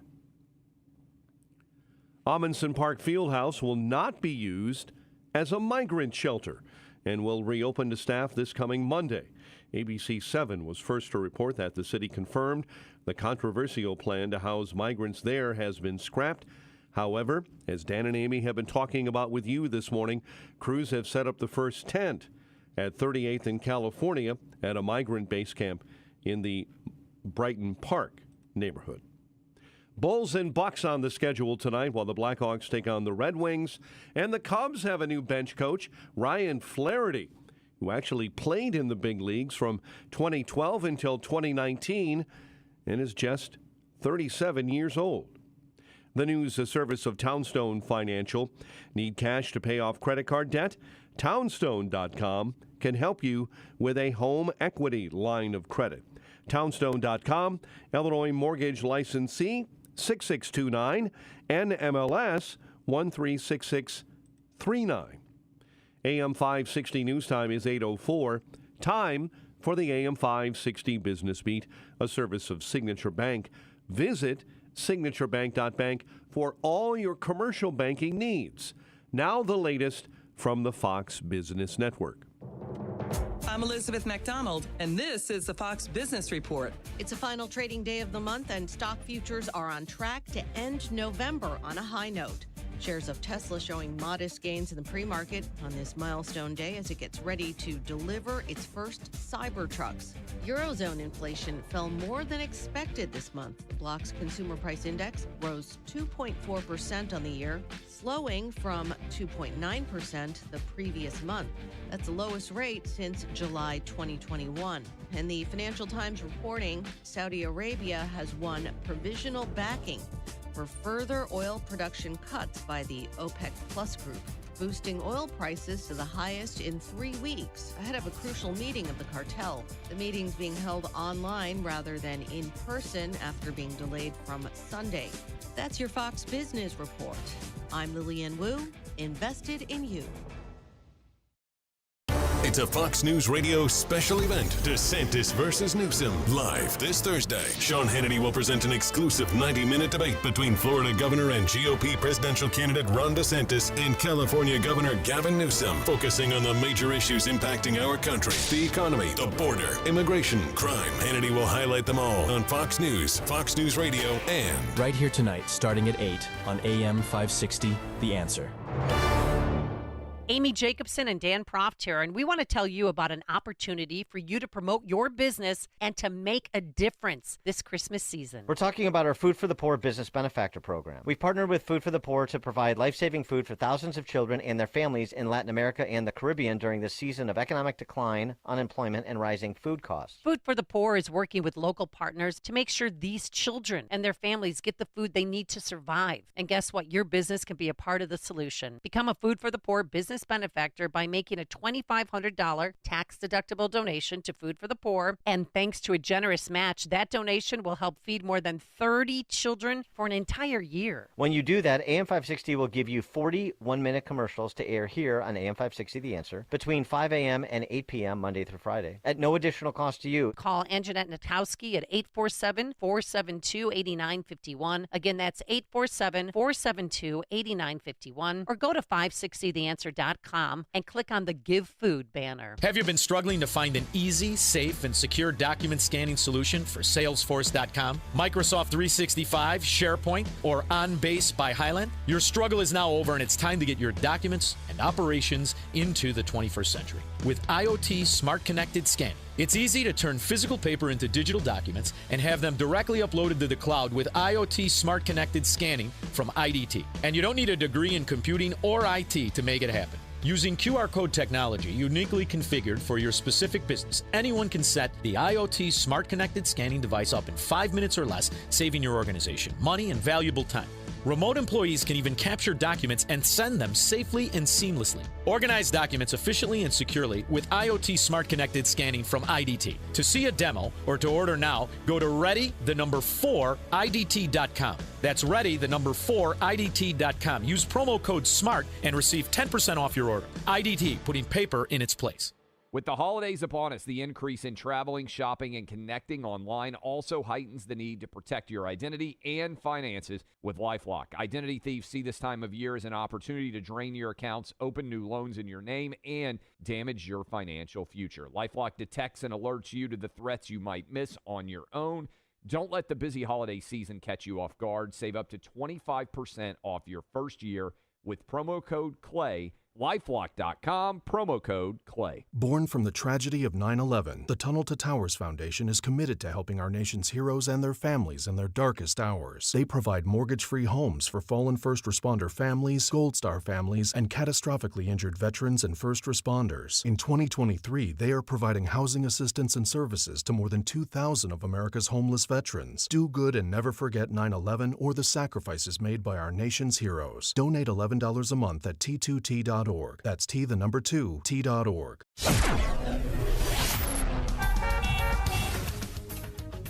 8:09. Let's check the roads. Team Hochberg Traffic Center time.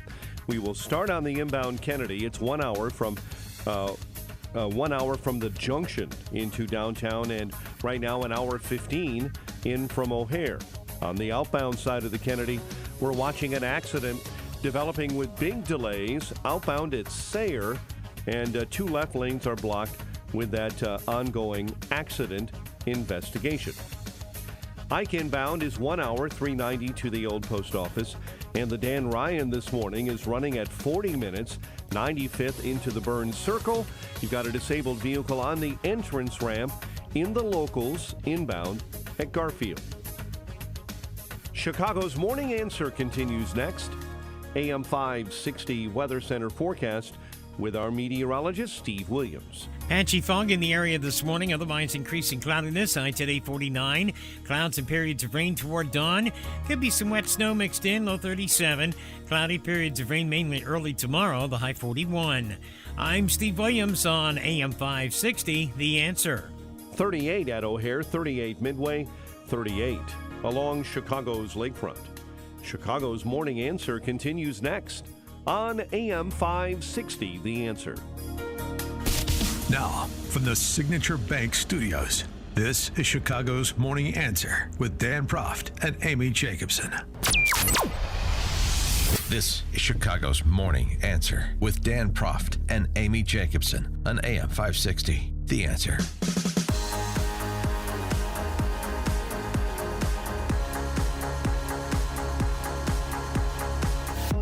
Top of the morning, Dan and Amy. Why would Elon Musk deign to go to the New York Times Dealbook Summit and indulge a smug twit like Aaron Ross Sorkin with an interview? Well, apparently he had some things he wanted to get off his chest about the Media Matters instigated advertising boycott by big corporate types of X or Twitter. And when inevitably queried about that, he spoke in no uncertain terms. And you're clarifying this now, but there's a public perception that that was part of a apology tour, if you will. That this had been said online. There was all of the criticism. There was advertisers leaving. We talked to Bob Iger today. I hope they stop. You hope? Don't advertise.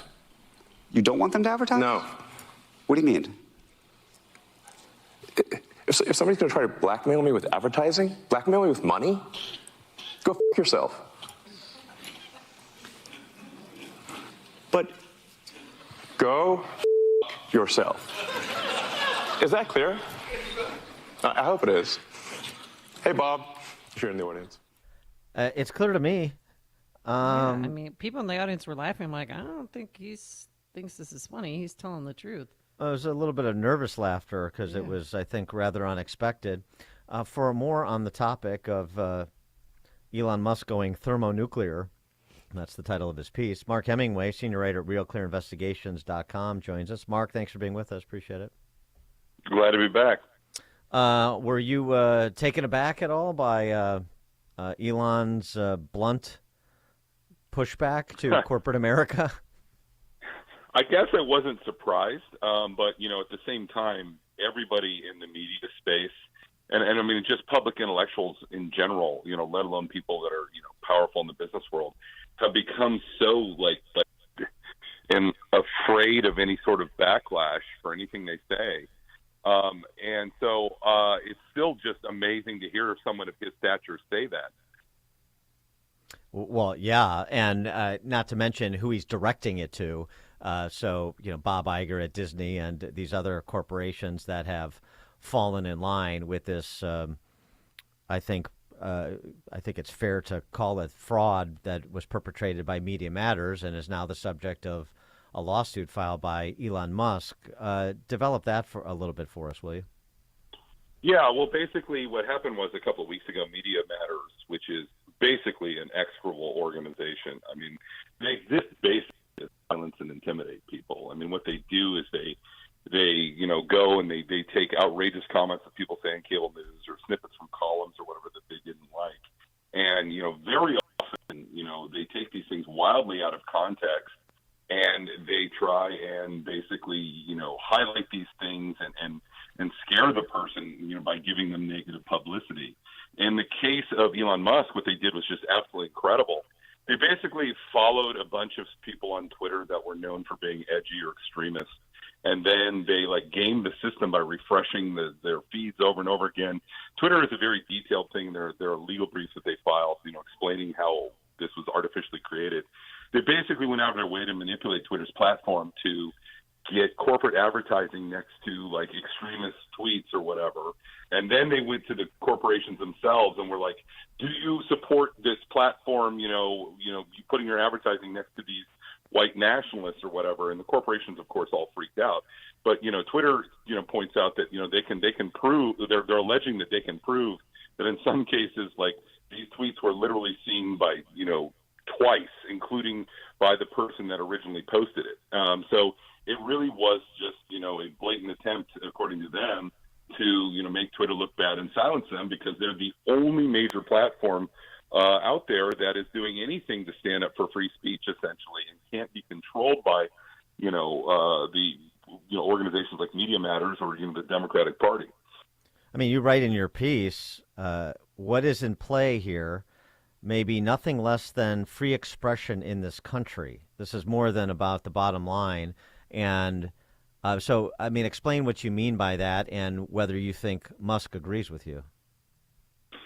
I think that Musk absolutely agrees with me. I mean, buying Twitter for $44 billion wasn't exactly a slam dunk, in terms of it being a savvy business decision for Musk. I mean, he did it because, one, I think he likes the product and he has, fun with it, obviously. But more than that, though, he's been very, open over and over again about how he thinks that free speech is being threatened by basically, woke people and people that are heavily invested in controlling political narratives.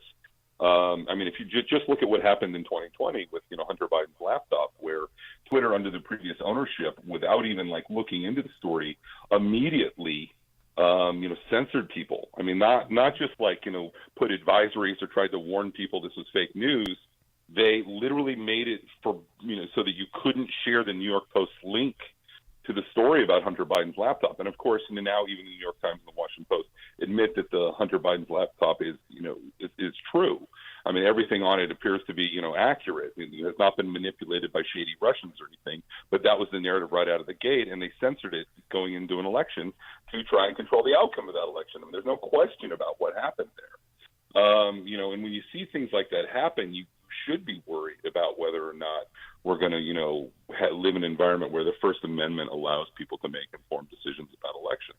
So as a way to repair his image, I guess, Elon Musk, he's not an anti-Semite, but he went to Israel. What did you think about that visit?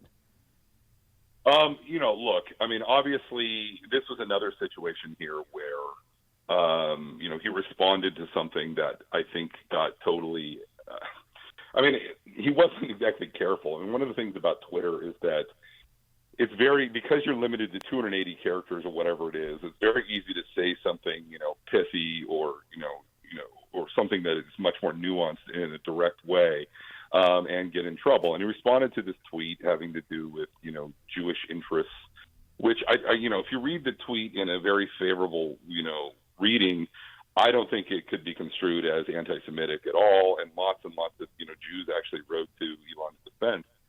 People like Yoram Hazony and, Ben Shapiro and stuff basically came out and said, like, look, this is ridiculous controversy.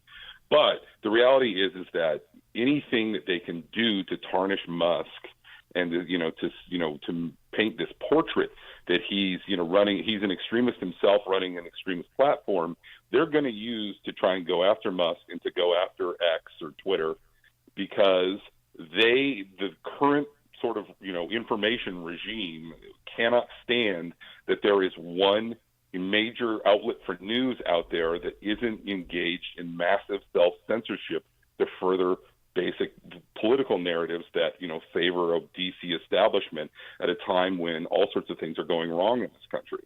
And that's really about as simple as it is. Well, and we have this development, too, on the same topic. First, we had the Twitter files, and now we've got this whistleblower that's apparently provided information to Michael Schellenberger and to Matt Taibbi that provides more details about how this censorship industrial complex was stood up after Brexit and then after Trump's election, and how engaged the federal government, federal agencies were, like Department of Homeland Security, not limited to Department of Homeland Security, in collaborating, colluding, directing not social media companies directly or through cutouts like this election integrity partnership to censor information on social media. So, I mean, this other piece of it, too, as you were sort of getting to, is it's not just that he's running a different program than the other social media companies, is that, all of the state apparatuses can't get to him. And then he exposed them by providing all that information that provided the reporting on the Twitter files. So now they've really got an axe to grind. Oh, yeah, no, that's absolutely true. And I would also like to mention at this point in time that, the congressional Republicans released a report showing, the extent to which this obscure Department of Homeland Security agency, and there was another agency in the federal government, I forget where exactly it was located, but they were working with Stanford disinformation researchers, right, and they were compiling an extensive watch list of people that they were flagging for tweets that they didn't like, and it was, relatively harmless stuff. I know this because my wife was on that watch list. Molly. I mean, this is insane. Yeah. I mean, is this America? I mean, for crying out loud. I mean, people should be very, very concerned about what is going on, and the fact that, all of these people are conspiring. I mean, none of this is happening in any sort of transparent or democratic way. I mean, this is a bunch of unelected bureaucrats conspiring with, private actors, that control major platforms to pressure them and to censor people and to, use algorithmic, monkeying to, make things less visible. I mean, it is just happening across the board. And the funny thing is yes, this has all been exposed at Twitter thanks to Elon Musk, but what do you think is happening at Facebook? What do you think is happening at, major newsrooms around the country when controversial news arises? Do you think that these same people don't have their tentacles in those places? Of course they do. Well, exactly. Exactly. Well, and this, I've talked to Michael Benz, former cybersecurity guy at State Department, and he I mean, he was instrumental in some of the reporting done by reporters like Schellenberg and Taibbi in terms of the censorship industrial complex within the federal government, and then these new cutouts, the pivot they're making with organizations like NewsGuard, that's headed up by a bunch of ex-deep state types to serve the same purpose without having to, get direction from federal agencies because they already know what to do. So, I mean, they're pivoting to try to do to do on a rolling basis, but certainly with an eye toward 2024, the same thing that they have been doing since 2016. And to your point, you and some of the other names I've mentioned, and there's a handful of others, but are the ones reporting it, but it's not getting near, in my mind, the profile that it deserves given the threat that it presents. Oh, absolutely. Still threatened from a lot of different angles, but I mean, free speech is pretty much the cornerstone of the republic, and it is very, very, very much threatened right now.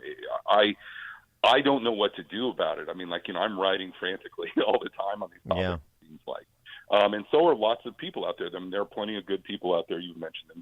Michael Schellenberger, Matt Taibbi, all kinds of other people that have really been making this a thing. But what I just don't understand is the entire journalistic establishment is fine with it. Why is the Washington Post and the New York Times not concerned about this? And the reason why is they've surrendered everything to politics to a degree that is just, sort of terrifying. I mean, I don't agree with Matt Taibbi on much of anything politically, but he's absolutely right about free expression, and he gets why this is so concerning.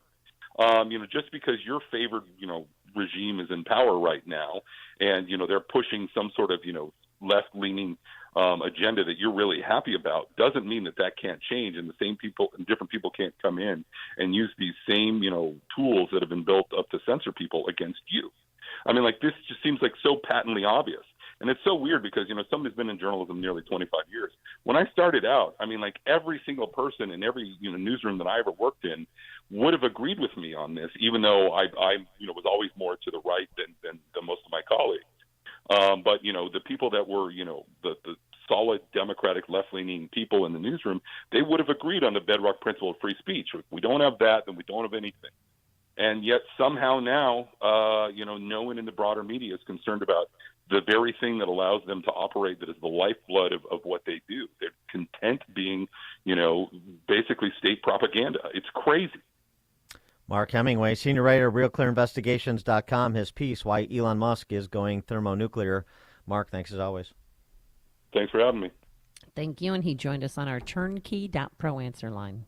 Hear about the big stories of the day, then talk about them right here on Chicago's Morning Answer on AM 560. The Answer. With the holidays upon us, the increase in traveling, shopping, and connecting online also heightens the need to protect your identity and finances with LifeLock. Identity thieves see this time of year as an opportunity to drain your accounts, open new loans in your name, and damage your financial future. LifeLock detects and alerts you to the threats you might miss on your own.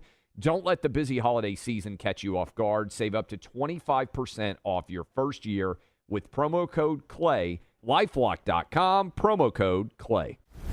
Wednesday, the final GOP debate of the year is on News Nation, America's fastest-growing cable news network. SiriusXM's Megyn Kelly, News Nation's Elizabeth Vargas, and the Washington Free Beacon's Eliana Johnson moderate a live primetime event from the University of Alabama as the candidates make their case to America on the only network for all America, the News Nation Republican Primary Debate.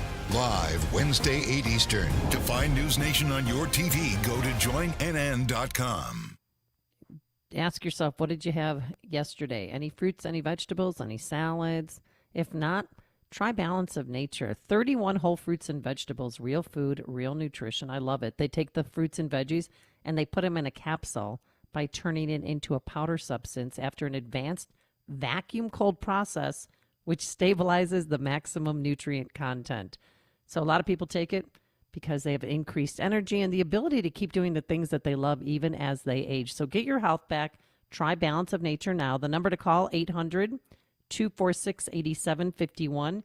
The new promo code, folks, is KLG, promo code KLG, or online at balanceofnature.com. Discount code, say it with me, KLG. Looking to purchase a new home? Then you need to call Team Hochberg, your trusted local lender. Saving for a down payment is one of the largest challenges borrowers face when purchasing a home. But I have amazing news. Team Hochberg has a new loan program for borrowers who qualify that will enable you to purchase a home with only 1% down and no private mortgage insurance. You heard me. Team Hochberg has a new loan program that will enable borrowers who qualify to purchase a home with only 1% down and no private mortgage insurance. To see if you qualify, call Team Hochberg now at 855-563-2843 or visit 56david.com. Team Hochberg's helped thousands of radio listeners secure financing on new homes, but we can't help if you don't call 855-563-2843 or visit 56david.com. 855-563-2843 or visit our website 56david.com. Lower.com, equal housing lender, NMLS 1124061.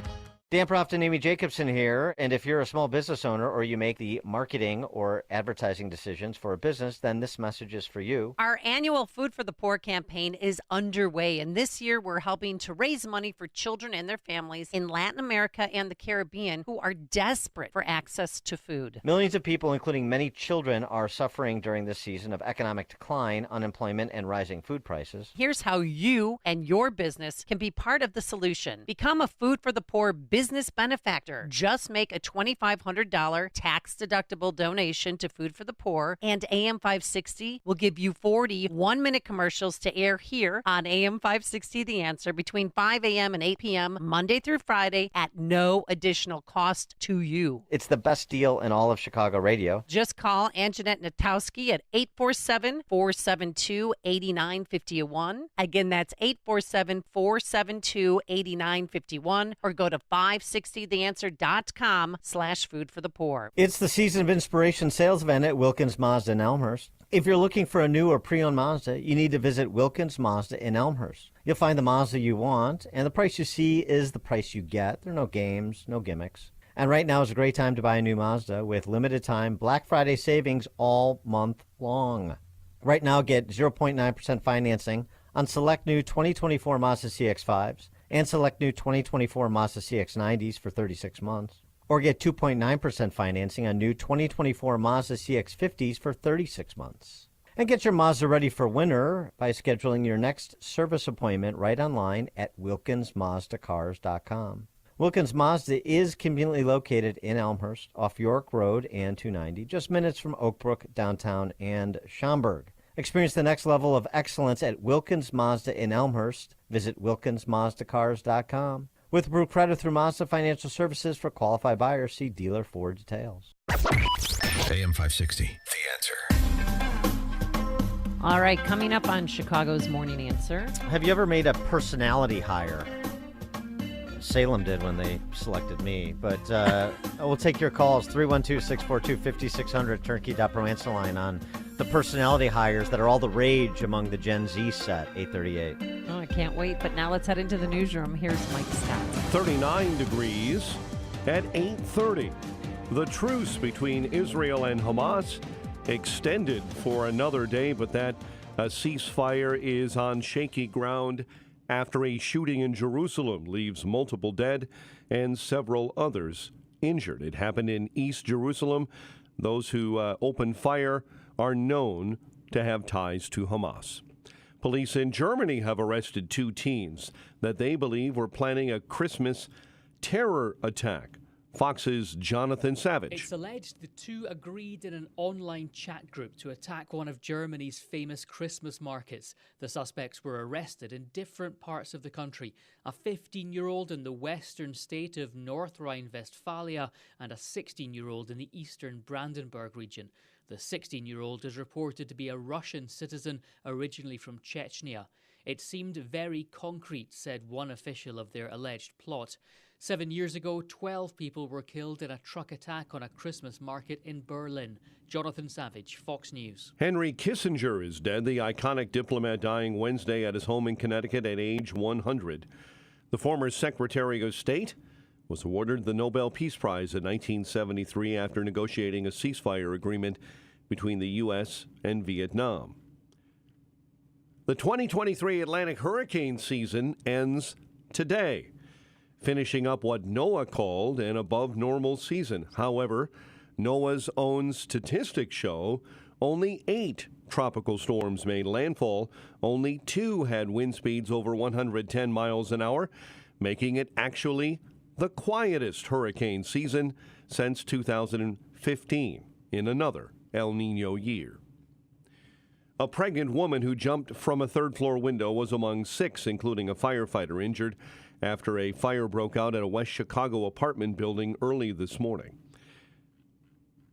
Amundsen Park Fieldhouse will not be used as a migrant shelter and will reopen to staff this coming Monday, the city confirming to ABC7 the controversial plan to potentially house migrants there has been scrapped.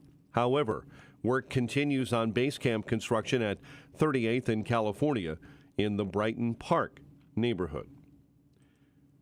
Chicago sports, Bulls and Bucks at the UC tonight, while the Blackhawks take on the Red Wings, and the White Sox could be losing their ace, Dylan Cease. He's part of major trade rumors over the last 48 hours. Cease could go to Atlanta by week's end if the rumors turn out to be true. The news, a service of In Grace with Jim Scudder Jr., now heard on Sunday morning at 6:30 on AM 560, The Answer. A check of traffic and weather is coming up next on AM 560. Make sure that you never miss a day of Dan Proft and Amy Jacobson when you subscribe to the Chicago's Morning Answer podcast, presented by Signature Bank. Listen to the entire show each day on demand with limited commercial breaks. You can subscribe today for free at 560theanswer.com and click on podcasts or search for Chicago's Morning Answer on Apple Podcasts, Spotify, Google Podcasts, or wherever you listen to podcasts. Hi, everybody. I'm Kathy Lee Gifford, and I've been around a long time. Every one of us, as we age, realizes that things are changing in our bodies, in the world around us. Lots of times I don't like what's happening, so what can I do about it? Well, the one thing we can do is pray, right? The other thing we can do is take better care of ourselves. I do that by taking Balance of Nature, because I'm not really good at nutrition. I'm too busy, I'm on the run, and I don't eat enough vegetables, and I certainly don't eat enough fruit. And when I take Balance of Nature, I can feel good that I've done something for myself that I can actually control. So take control. Get Balance of Nature. Start your journey to better health with Balance of Nature. Go to balanceofnature.com to get 35% off your first preferred order with free shipping and our money-back guarantee. Go to balanceofnature.com or call 1-800-2468-751 and get this special offer by using discount code KLG. Relief Factor, pain relief that's natural, pain relief that works, and pain relief that attacks the source of the pain. That's the experience of tens of thousands of Americans who are taking Relief Factor right now. See their incredible video endorsements at relieffactor.com and then order your 3-week quick starter pack for just $19.95. That's less than $1 a day. Find out if it can work for you like it works for me by ordering your 3-week quick starter pack today. relieffactor.com, relieffactor.com. Be the next success story. Hi, Rhett Rasmussen of BestHotGrill.com. Step up your grilling game with our Solaire portable infrared grills. Our compact everywhere is a favorite of RVers and trailer pullers. Solaire Infrared provides the quick sear for bar marks and texture needed to properly finish sous vide. Use a portable alongside your larger conventional grill to create an instant sear zone and more juicy and flavorful food. Learn more at BestHotGrill.com. Affordable, powerful, portable infrared grills at BestHotGrill.com. 8:35. And let's get an update on the roads. Team Hochberg Traffic Center time is a service of Boost Infinite, giving you the best service at a lower price. Switch today, 855-55-BOOST. Visit boostinfinite.com or go to amazon.com and search for Boost iPhone 15. 40 minutes on your Edens commute, Lake Cook Road to the junction. The Kennedy right now running at about 95 minutes. O'Hare into the Burns Circle interchange. Kennedy on the outbound side, watch out for an accident. 2 left lanes blocked outbound at Sayre. The Ike right now is at an hour 8, 390 to the old post office. Stevenson beginning to calm down. It's 45 from 355 into DuSable Lakeshore Drive. Stop and go on the Dan Ryan inbound between the Bishop Ford I-57 merge and the Skyway. Chicago's Morning Answer continues next. AM 560 Weather Center forecast. Patchy fog this morning is burning off. High 49 later today. Rain and possibly snowflakes overnight. A low of 37. It's 38 right now. Next news at 9. Chicago's Morning Answer continues next on AM 560 The Answer. Now, from the Signature Bank Studios. If you're looking for the latest news, insight into what it means, and the sharpest opinion, there's only one station in Chicago where you can turn, and it's this one. We're AM 560, The Answer. Top of the morning, Dan and Amy. Personality hires. Well, you got to have a lot of excess cash hanging around, I guess, to make personality hires. Gen Z workers say they should be hired for their personality, not productivity. Mm-hmm. Ever had one of those? 312-642-5600, turnkey.pro answer line, 64636DA, turnkey.pro text line. The personality hire is the person whose function in a corporate setting is to provide the jokes, banter, playfulness needed in order to, quote, set the vibes, unquote. In so fact, who's that person here on our show? Well, obviously it's me. I mean, of course. Lighten the mood, right? Nope. Fun, playful. Corporate America employee Bella Rosa Mortel, 22-year-old self-proclaimed chief vibes officer. No.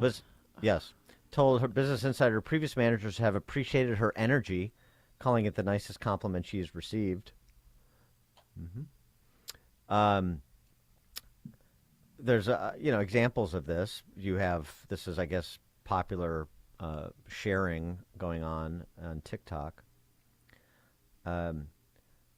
She said she does these this integration of Gen Z lingo into the office parlance, and she did these TikTok videos, and the manager at the software company she works at found the videos hilarious. In a team call yesterday, he was like, before we get started, Bella Rose, do you want to set the vibes for our call today? Oh, God, stop. Her videos have sparked realization among so-called personality hires who feel their mission is to lighten things up, not lighten someone else's workload. 312-642-5600, turnkey.pro answer line. You could also talk to us on our text line, 64636. Type in DA, then a quick comment. I'll tell you, I mean, it's pretty innovative. I mean, if you can get away with this scam, then, good for you.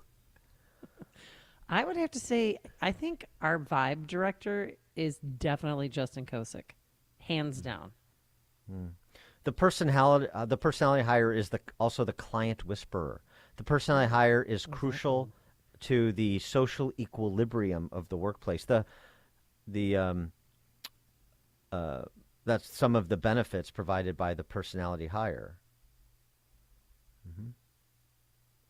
Does he provide that though? I don't know. That's what I say. I think it's. Right. I mean, I'll tell you, there's a way to test it. Who's the Okay, personality what are we hire doing? and who's the workhorse? There's this test that was posted. It's the 8th grade Constitution test in Illinois. 15 questions. All right. Oh God. Let's see who's. You didn't Let's tell see. me we're going to do math today or have No, a it's no quiz. math. No, Constitution No, test. not No math. Constitution test. Okay. No. All right. So we'll alternate these questions. I haven't taken the test. I'm Oh, fairly God. confident I'm going to do well. Are we seriously doing this? We're doing it because we have to see is who's bringing the personality, lightening the mood, setting the vibe, and who is the staid, pasty, white egghead. Okay, are Quinn and Justin going Dude, to play along with no, us too? No. Oh, wait. It's for 8th graders. I know, but 5th grade math sometimes is It's you're still not. It's still not math. Okay. It's the Constitution. Do you want the first question, or do you want me to take the first question? No, just... They're true and false. I know. You get a 50-50 shot. Okay. Do you want it to go first? Or you want me to go first? I'm going to go first. Illinois became a state in 1848 and was the 21st state. True or false? Are you answering that, or are you asking No, me? I'm asking you. Illinois became Oh. a state in 1848 and was the 21st state. That's Dan false. Proft, is that true or false? False. Became a state in 1818. Correct. And it was the 21st state, though, but it became a state in 1818. All right, number 2 for you. Both the Illinois Constitution and the United States Constitution have a Bill of Rights. True or false? That is true. Correct. All right. Dear We're Lord, I'm tied sweating over 1-1. here. All right, let's go next. All right. The 10th Amendment of the United States Constitution recognizes the power of states. True or false, Dan Proft? True. You are correct. Yeah. Number 4, the biggest item in state spending is for highways. True or false? In Illinois, isn't it for government? Hey-o. No, it is for highways. Build That back is- better. That is not true. It's not true? It's false. I mean, false. Sorry. Yeah. Okay. Is it You've the environment? fallen behind. Is it healthcare? The biggest item in state spending? Is what? Yeah, it's Medicaid. Oh, okay. Oh, wait. No, this is No. my turn. Go ahead. Most Illinois court cases take place in the circuit courts. True or True. false? Correct. You are true. All right. The original 13 colonies included Kentucky. True or false? False. True. That's correct. You're right. Oh, yeah, it's my turn now. The United States Constitution allows for laws to be made on subjects that did not even exist in 1787. True. Correct. You're true. Yeah. All right. We're halfway home. You're I'm down sweating 1. over here. I can't stand this. Your state legislature has the same lawmaking scope as the U.S. Congress. True or false? False. That's right. They don't have the same lawmaking abilities. You got it. Am I right? Yes. Woo, baby. All right. All right. Go ahead. The U.S. House of Representatives has nothing to do with the impeachment of a president. True or false? No. That's false. Yeah. False. Okay. That was an easy one. Yours, the Declaration of Independence was the nation's first constitution. True or false? False. Right. What was it? All right. We'll give you false. Articles of Confederation. All right. My turn. Go ahead. The Bill of Rights are why do you get the easy ones? These are all easy. But anyway, go Well, ahead. you get a really, really easy one. The Bill of Rights are the first 10 amendments to the Constitution. True or false? True. Okay. The U.S. Supreme Court justices are appointed by Congress. True or false? It is false. The president correct. appoints U.S. Supreme Court justices. But the okay. Senate has to confirm them. Very good. Because All those right. hearings are fun. That Brett Kavanaugh one, I will never forget that as long as I live. Must have been watching Schoolhouse Rock lately. Okay, go ahead. The Declaration of Independence came before the signing of the U.S. Constitution. True or false, Dan Proft? True. Correct. Yes. States can make treaties with foreign countries. Hold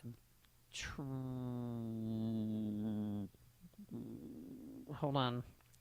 States can make treaties with foreign countries? No, they can't. Mm-hmm. Did you answer it so you knew it was true or false? Did you answer it on the screen? No. Okay. All right. Just checking. We Just don't want doesn't cheating. smell right, if you know what I mean. Uh-huh. All right. Last one. Federalism is the sharing of power by the federal government and state governments. True or false? That's true.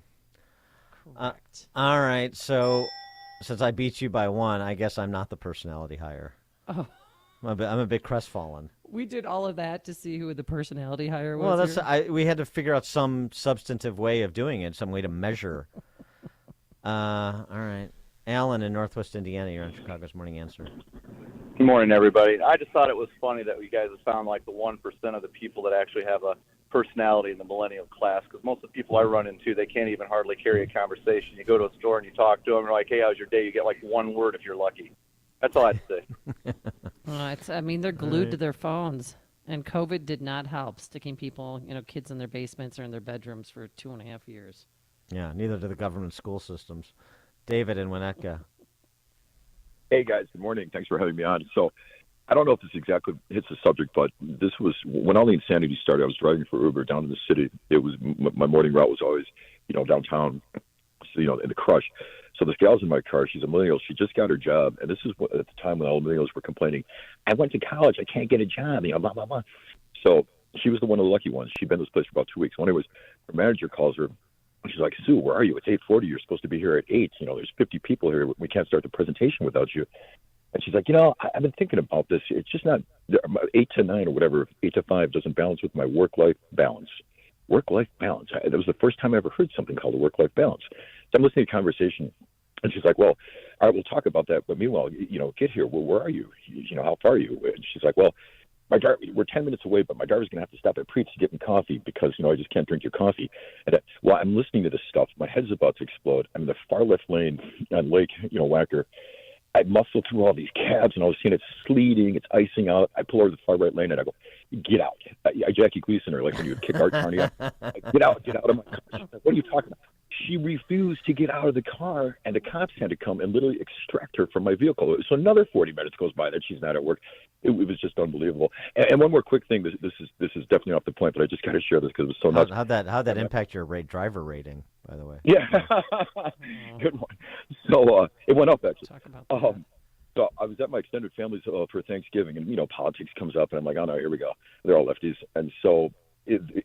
My cousin goes, she's like, you're always telling us we're uninformed. Well, what do you what's so special about you that you know everything and blah, blah, blah. I go, well, I listen to Dan and Amy in the morning. You should do that too.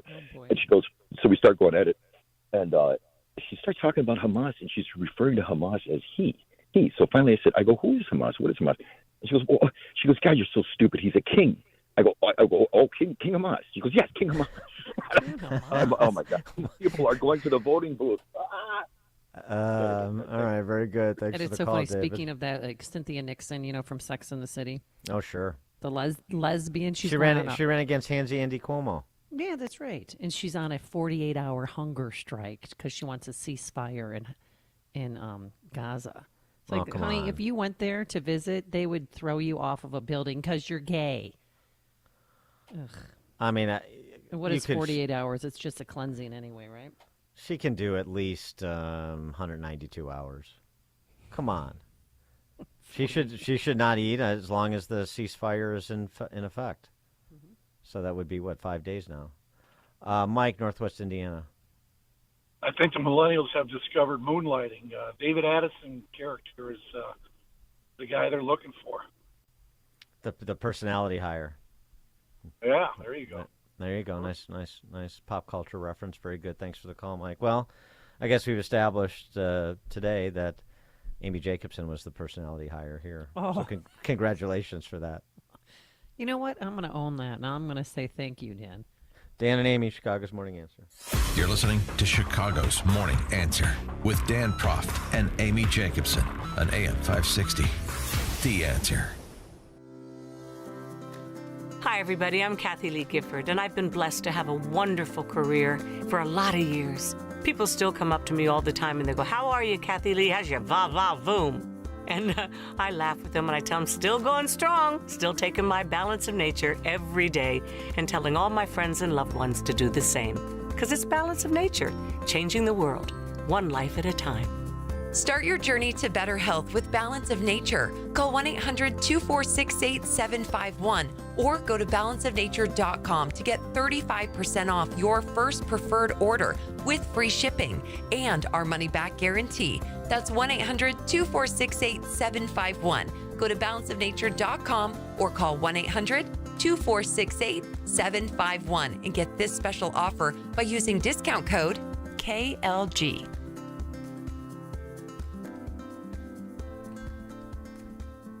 It's hard to imagine, but there are some parents, some particularly moms in this world, who wake up every morning and decide, which child am I going to feed today? And that's what happens in Latin America and the Caribbean. There's no social services for them to fall back on, no food banks to go to. And that's why, once again this year, we've partnered up with Food for the Poor. They're a faith-based, nonprofit relief organization that works directly with the partners on the ground in Latin America and the Caribbean to operate feeding centers. Now, some people walk miles a day to get buckets of rice, buckets of beans to bring home to their kids. And thank God for Food for the Poor, because people would die from starvation. So what we're asking for is a one-time gift of $80. And that could feed 2 children for 1 year. A lot of us moms, we go to the grocery store, $80 to feed a family of 4 for half of a week. $320, you could feed 8 children for a year.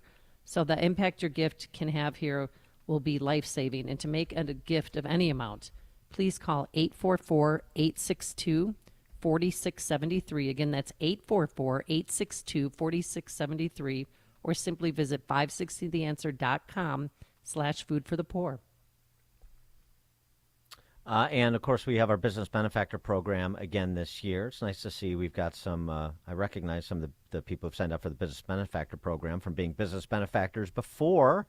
We certainly appreciate that, and that must mean they feel good about their investment and the benefits, both in terms of their business as well as in terms of helping people in need. Chris Jacobs of Century 21 Circle in Inverness, Opinion Health Solutions, Waukegan Roofing, Brewsher Machining, Marshall Pearson Company, Fine Jewelry and Luxury Watches, downtown off Michigan Avenue there, and many others. We appreciate those business benefactors. If you want to join them, here's the way to do it. You make a tax-deductible gift of $2,500 to Food for the Poor, and AM 560 will give you, your business, 41-minute commercials to air on our airwaves during prime broadcasting hours, Monday through Friday, 5 a.m. to 8 p.m. It's the best deal in Chicago radio in terms of the marketing package, and, of course, the additional benefit is you're providing life-saving food for more than 65 children in Haiti for a year. To become a business benefactor and join those other businesses I mentioned, just call our general sales manager, Ann Jeanette, at 847-472-8951. Again, that's Ann Jeanette at 847-472-8951. There's nothing worse than hearing about people living in pain. So I'd like to tell you about Keith from Washington and his Relief Factor story. After years of activity, from college football to running a martial arts studio, at age 51, Keith's body felt like it was wearing out. So he gave Relief Factor a try. Keith says he now has, quote, little to no pain in my knees and highly reduced neck pain. Feeling so much better, he pursued a second-degree black belt. I can testify to everything except the black belt part, how much it has helped me. Relief Factor. If you're living with aches and pain, see how Relief Factor, a daily drug-free supplement, could help you feel and live better every day. To get started, try the Relief Factor 3-week quick start kit. It's only $19.95. Comes with a feel better or your money back guarantee. Visit relieffactor.com or call 800-4RELIEF. That's 800-4 Relief. Patrick was way behind on his IRS taxes. I was in way over my head. The total amount ended up being somewhere just over $30,000. $30,000. Then the IRS came to collect. Started getting letter after letter. A lien had been filed against me. They were going to basically hang me completely out to dry. He had to do something. That's when I reached out to Optima Tax Relief. Patrick's life quickly got a lot easier. It was very easy. Pretty much hands off, They picked up the ball and ran with it. And how'd it go? I couldn't believe it. I had to ask 2 or 3 times. I saved an incredible amount of money. How does Patrick feel about Optima? Couldn't be happier. They definitely helped me. Optima Tax Relief. The best place to call. They're the best in the business. Do what Patrick did and call Optima Tax Relief for a free consultation. Call 800-965-1433. 800-965-1433. 800-965-1433. Optima Tax Relief. Testimonial from an actual client. Some restrictions apply. For complete details, please visit OptimaTaxRelief.com. AM 560. The Answer. Top of the morning, Dan and Amy. Remember Jim Brewer from Saturday Night Live? Jim Brewer? Yeah, remember Jim Brewer? He was like Goat Boy, and he did, I think he had a pretty good Joe Pesci impersonation back in the day. This had to be 90s. You remember him? I'm looking him up now. I'm sure You'll remember. You'll recognize him when you see him. He's a very physical comedian. Yes. Yeah, Okay. very physical. Well, he's still doing stand-up, and apparently Brewer is on the conservative side. Actually, I knew that, but it had been a while since I saw him. And a clip from a recent performance of his has been making the rounds because he offers commentary on Trump derangement syndrome, which is still very a real thing, as we know. Oh, yeah. It's past. It's past if you're divided politically. Even, you have to admit, even if you're like, I don't care, as long as it's not you know who.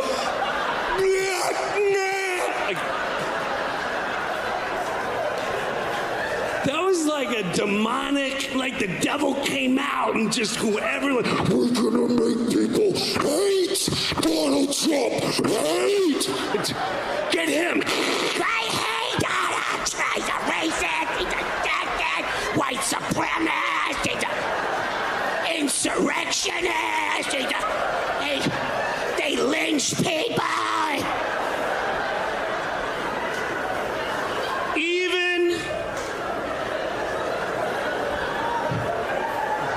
I'm not going to blame you because I saw the news channels. I saw them saying, he's racist, he's sexist. You would just wake up to pee in the middle of the night. He hates Mexicans, and he says they're rapists, and he hates black people. And what? They had, remember the Women's March? We're going to march!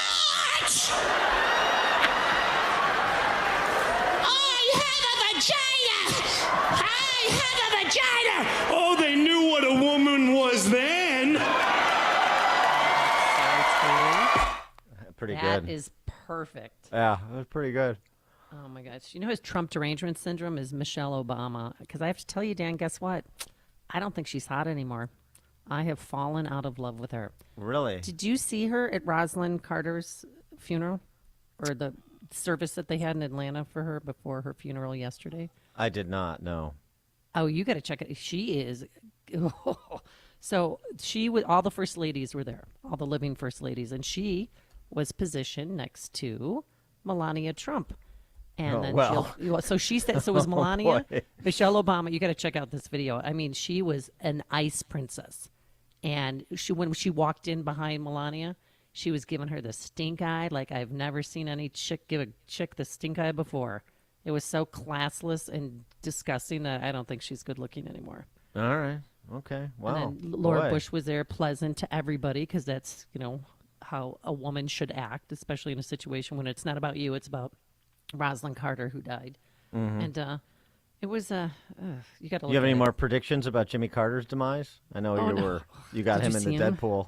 Well, he didn't look. He doesn't look good. But I shouldn't say that. You know what? I'm going to stop talking. Not a lot of 99-year-olds do, but I know. At least he's made it. He made it to the service and then to her funeral yesterday. So he might be letting go soon after all those years of marriage. All right, Sorry to thanks. hear you falling out of love with Michelle. Yeah, it's over. It's over. All right, thanks to Justin Kosick, our technical producer, and of course Quinn McCarthy, our executive producer. We're going to be back here bright and early tomorrow morning at 5 a.m. Have yourselves a glorious day. And now let's jump into that newsroom. Here is Mike Scott. A judge to decide whether to declare a mistrial in the Ed Burke trial. A woman found dead on the side of the road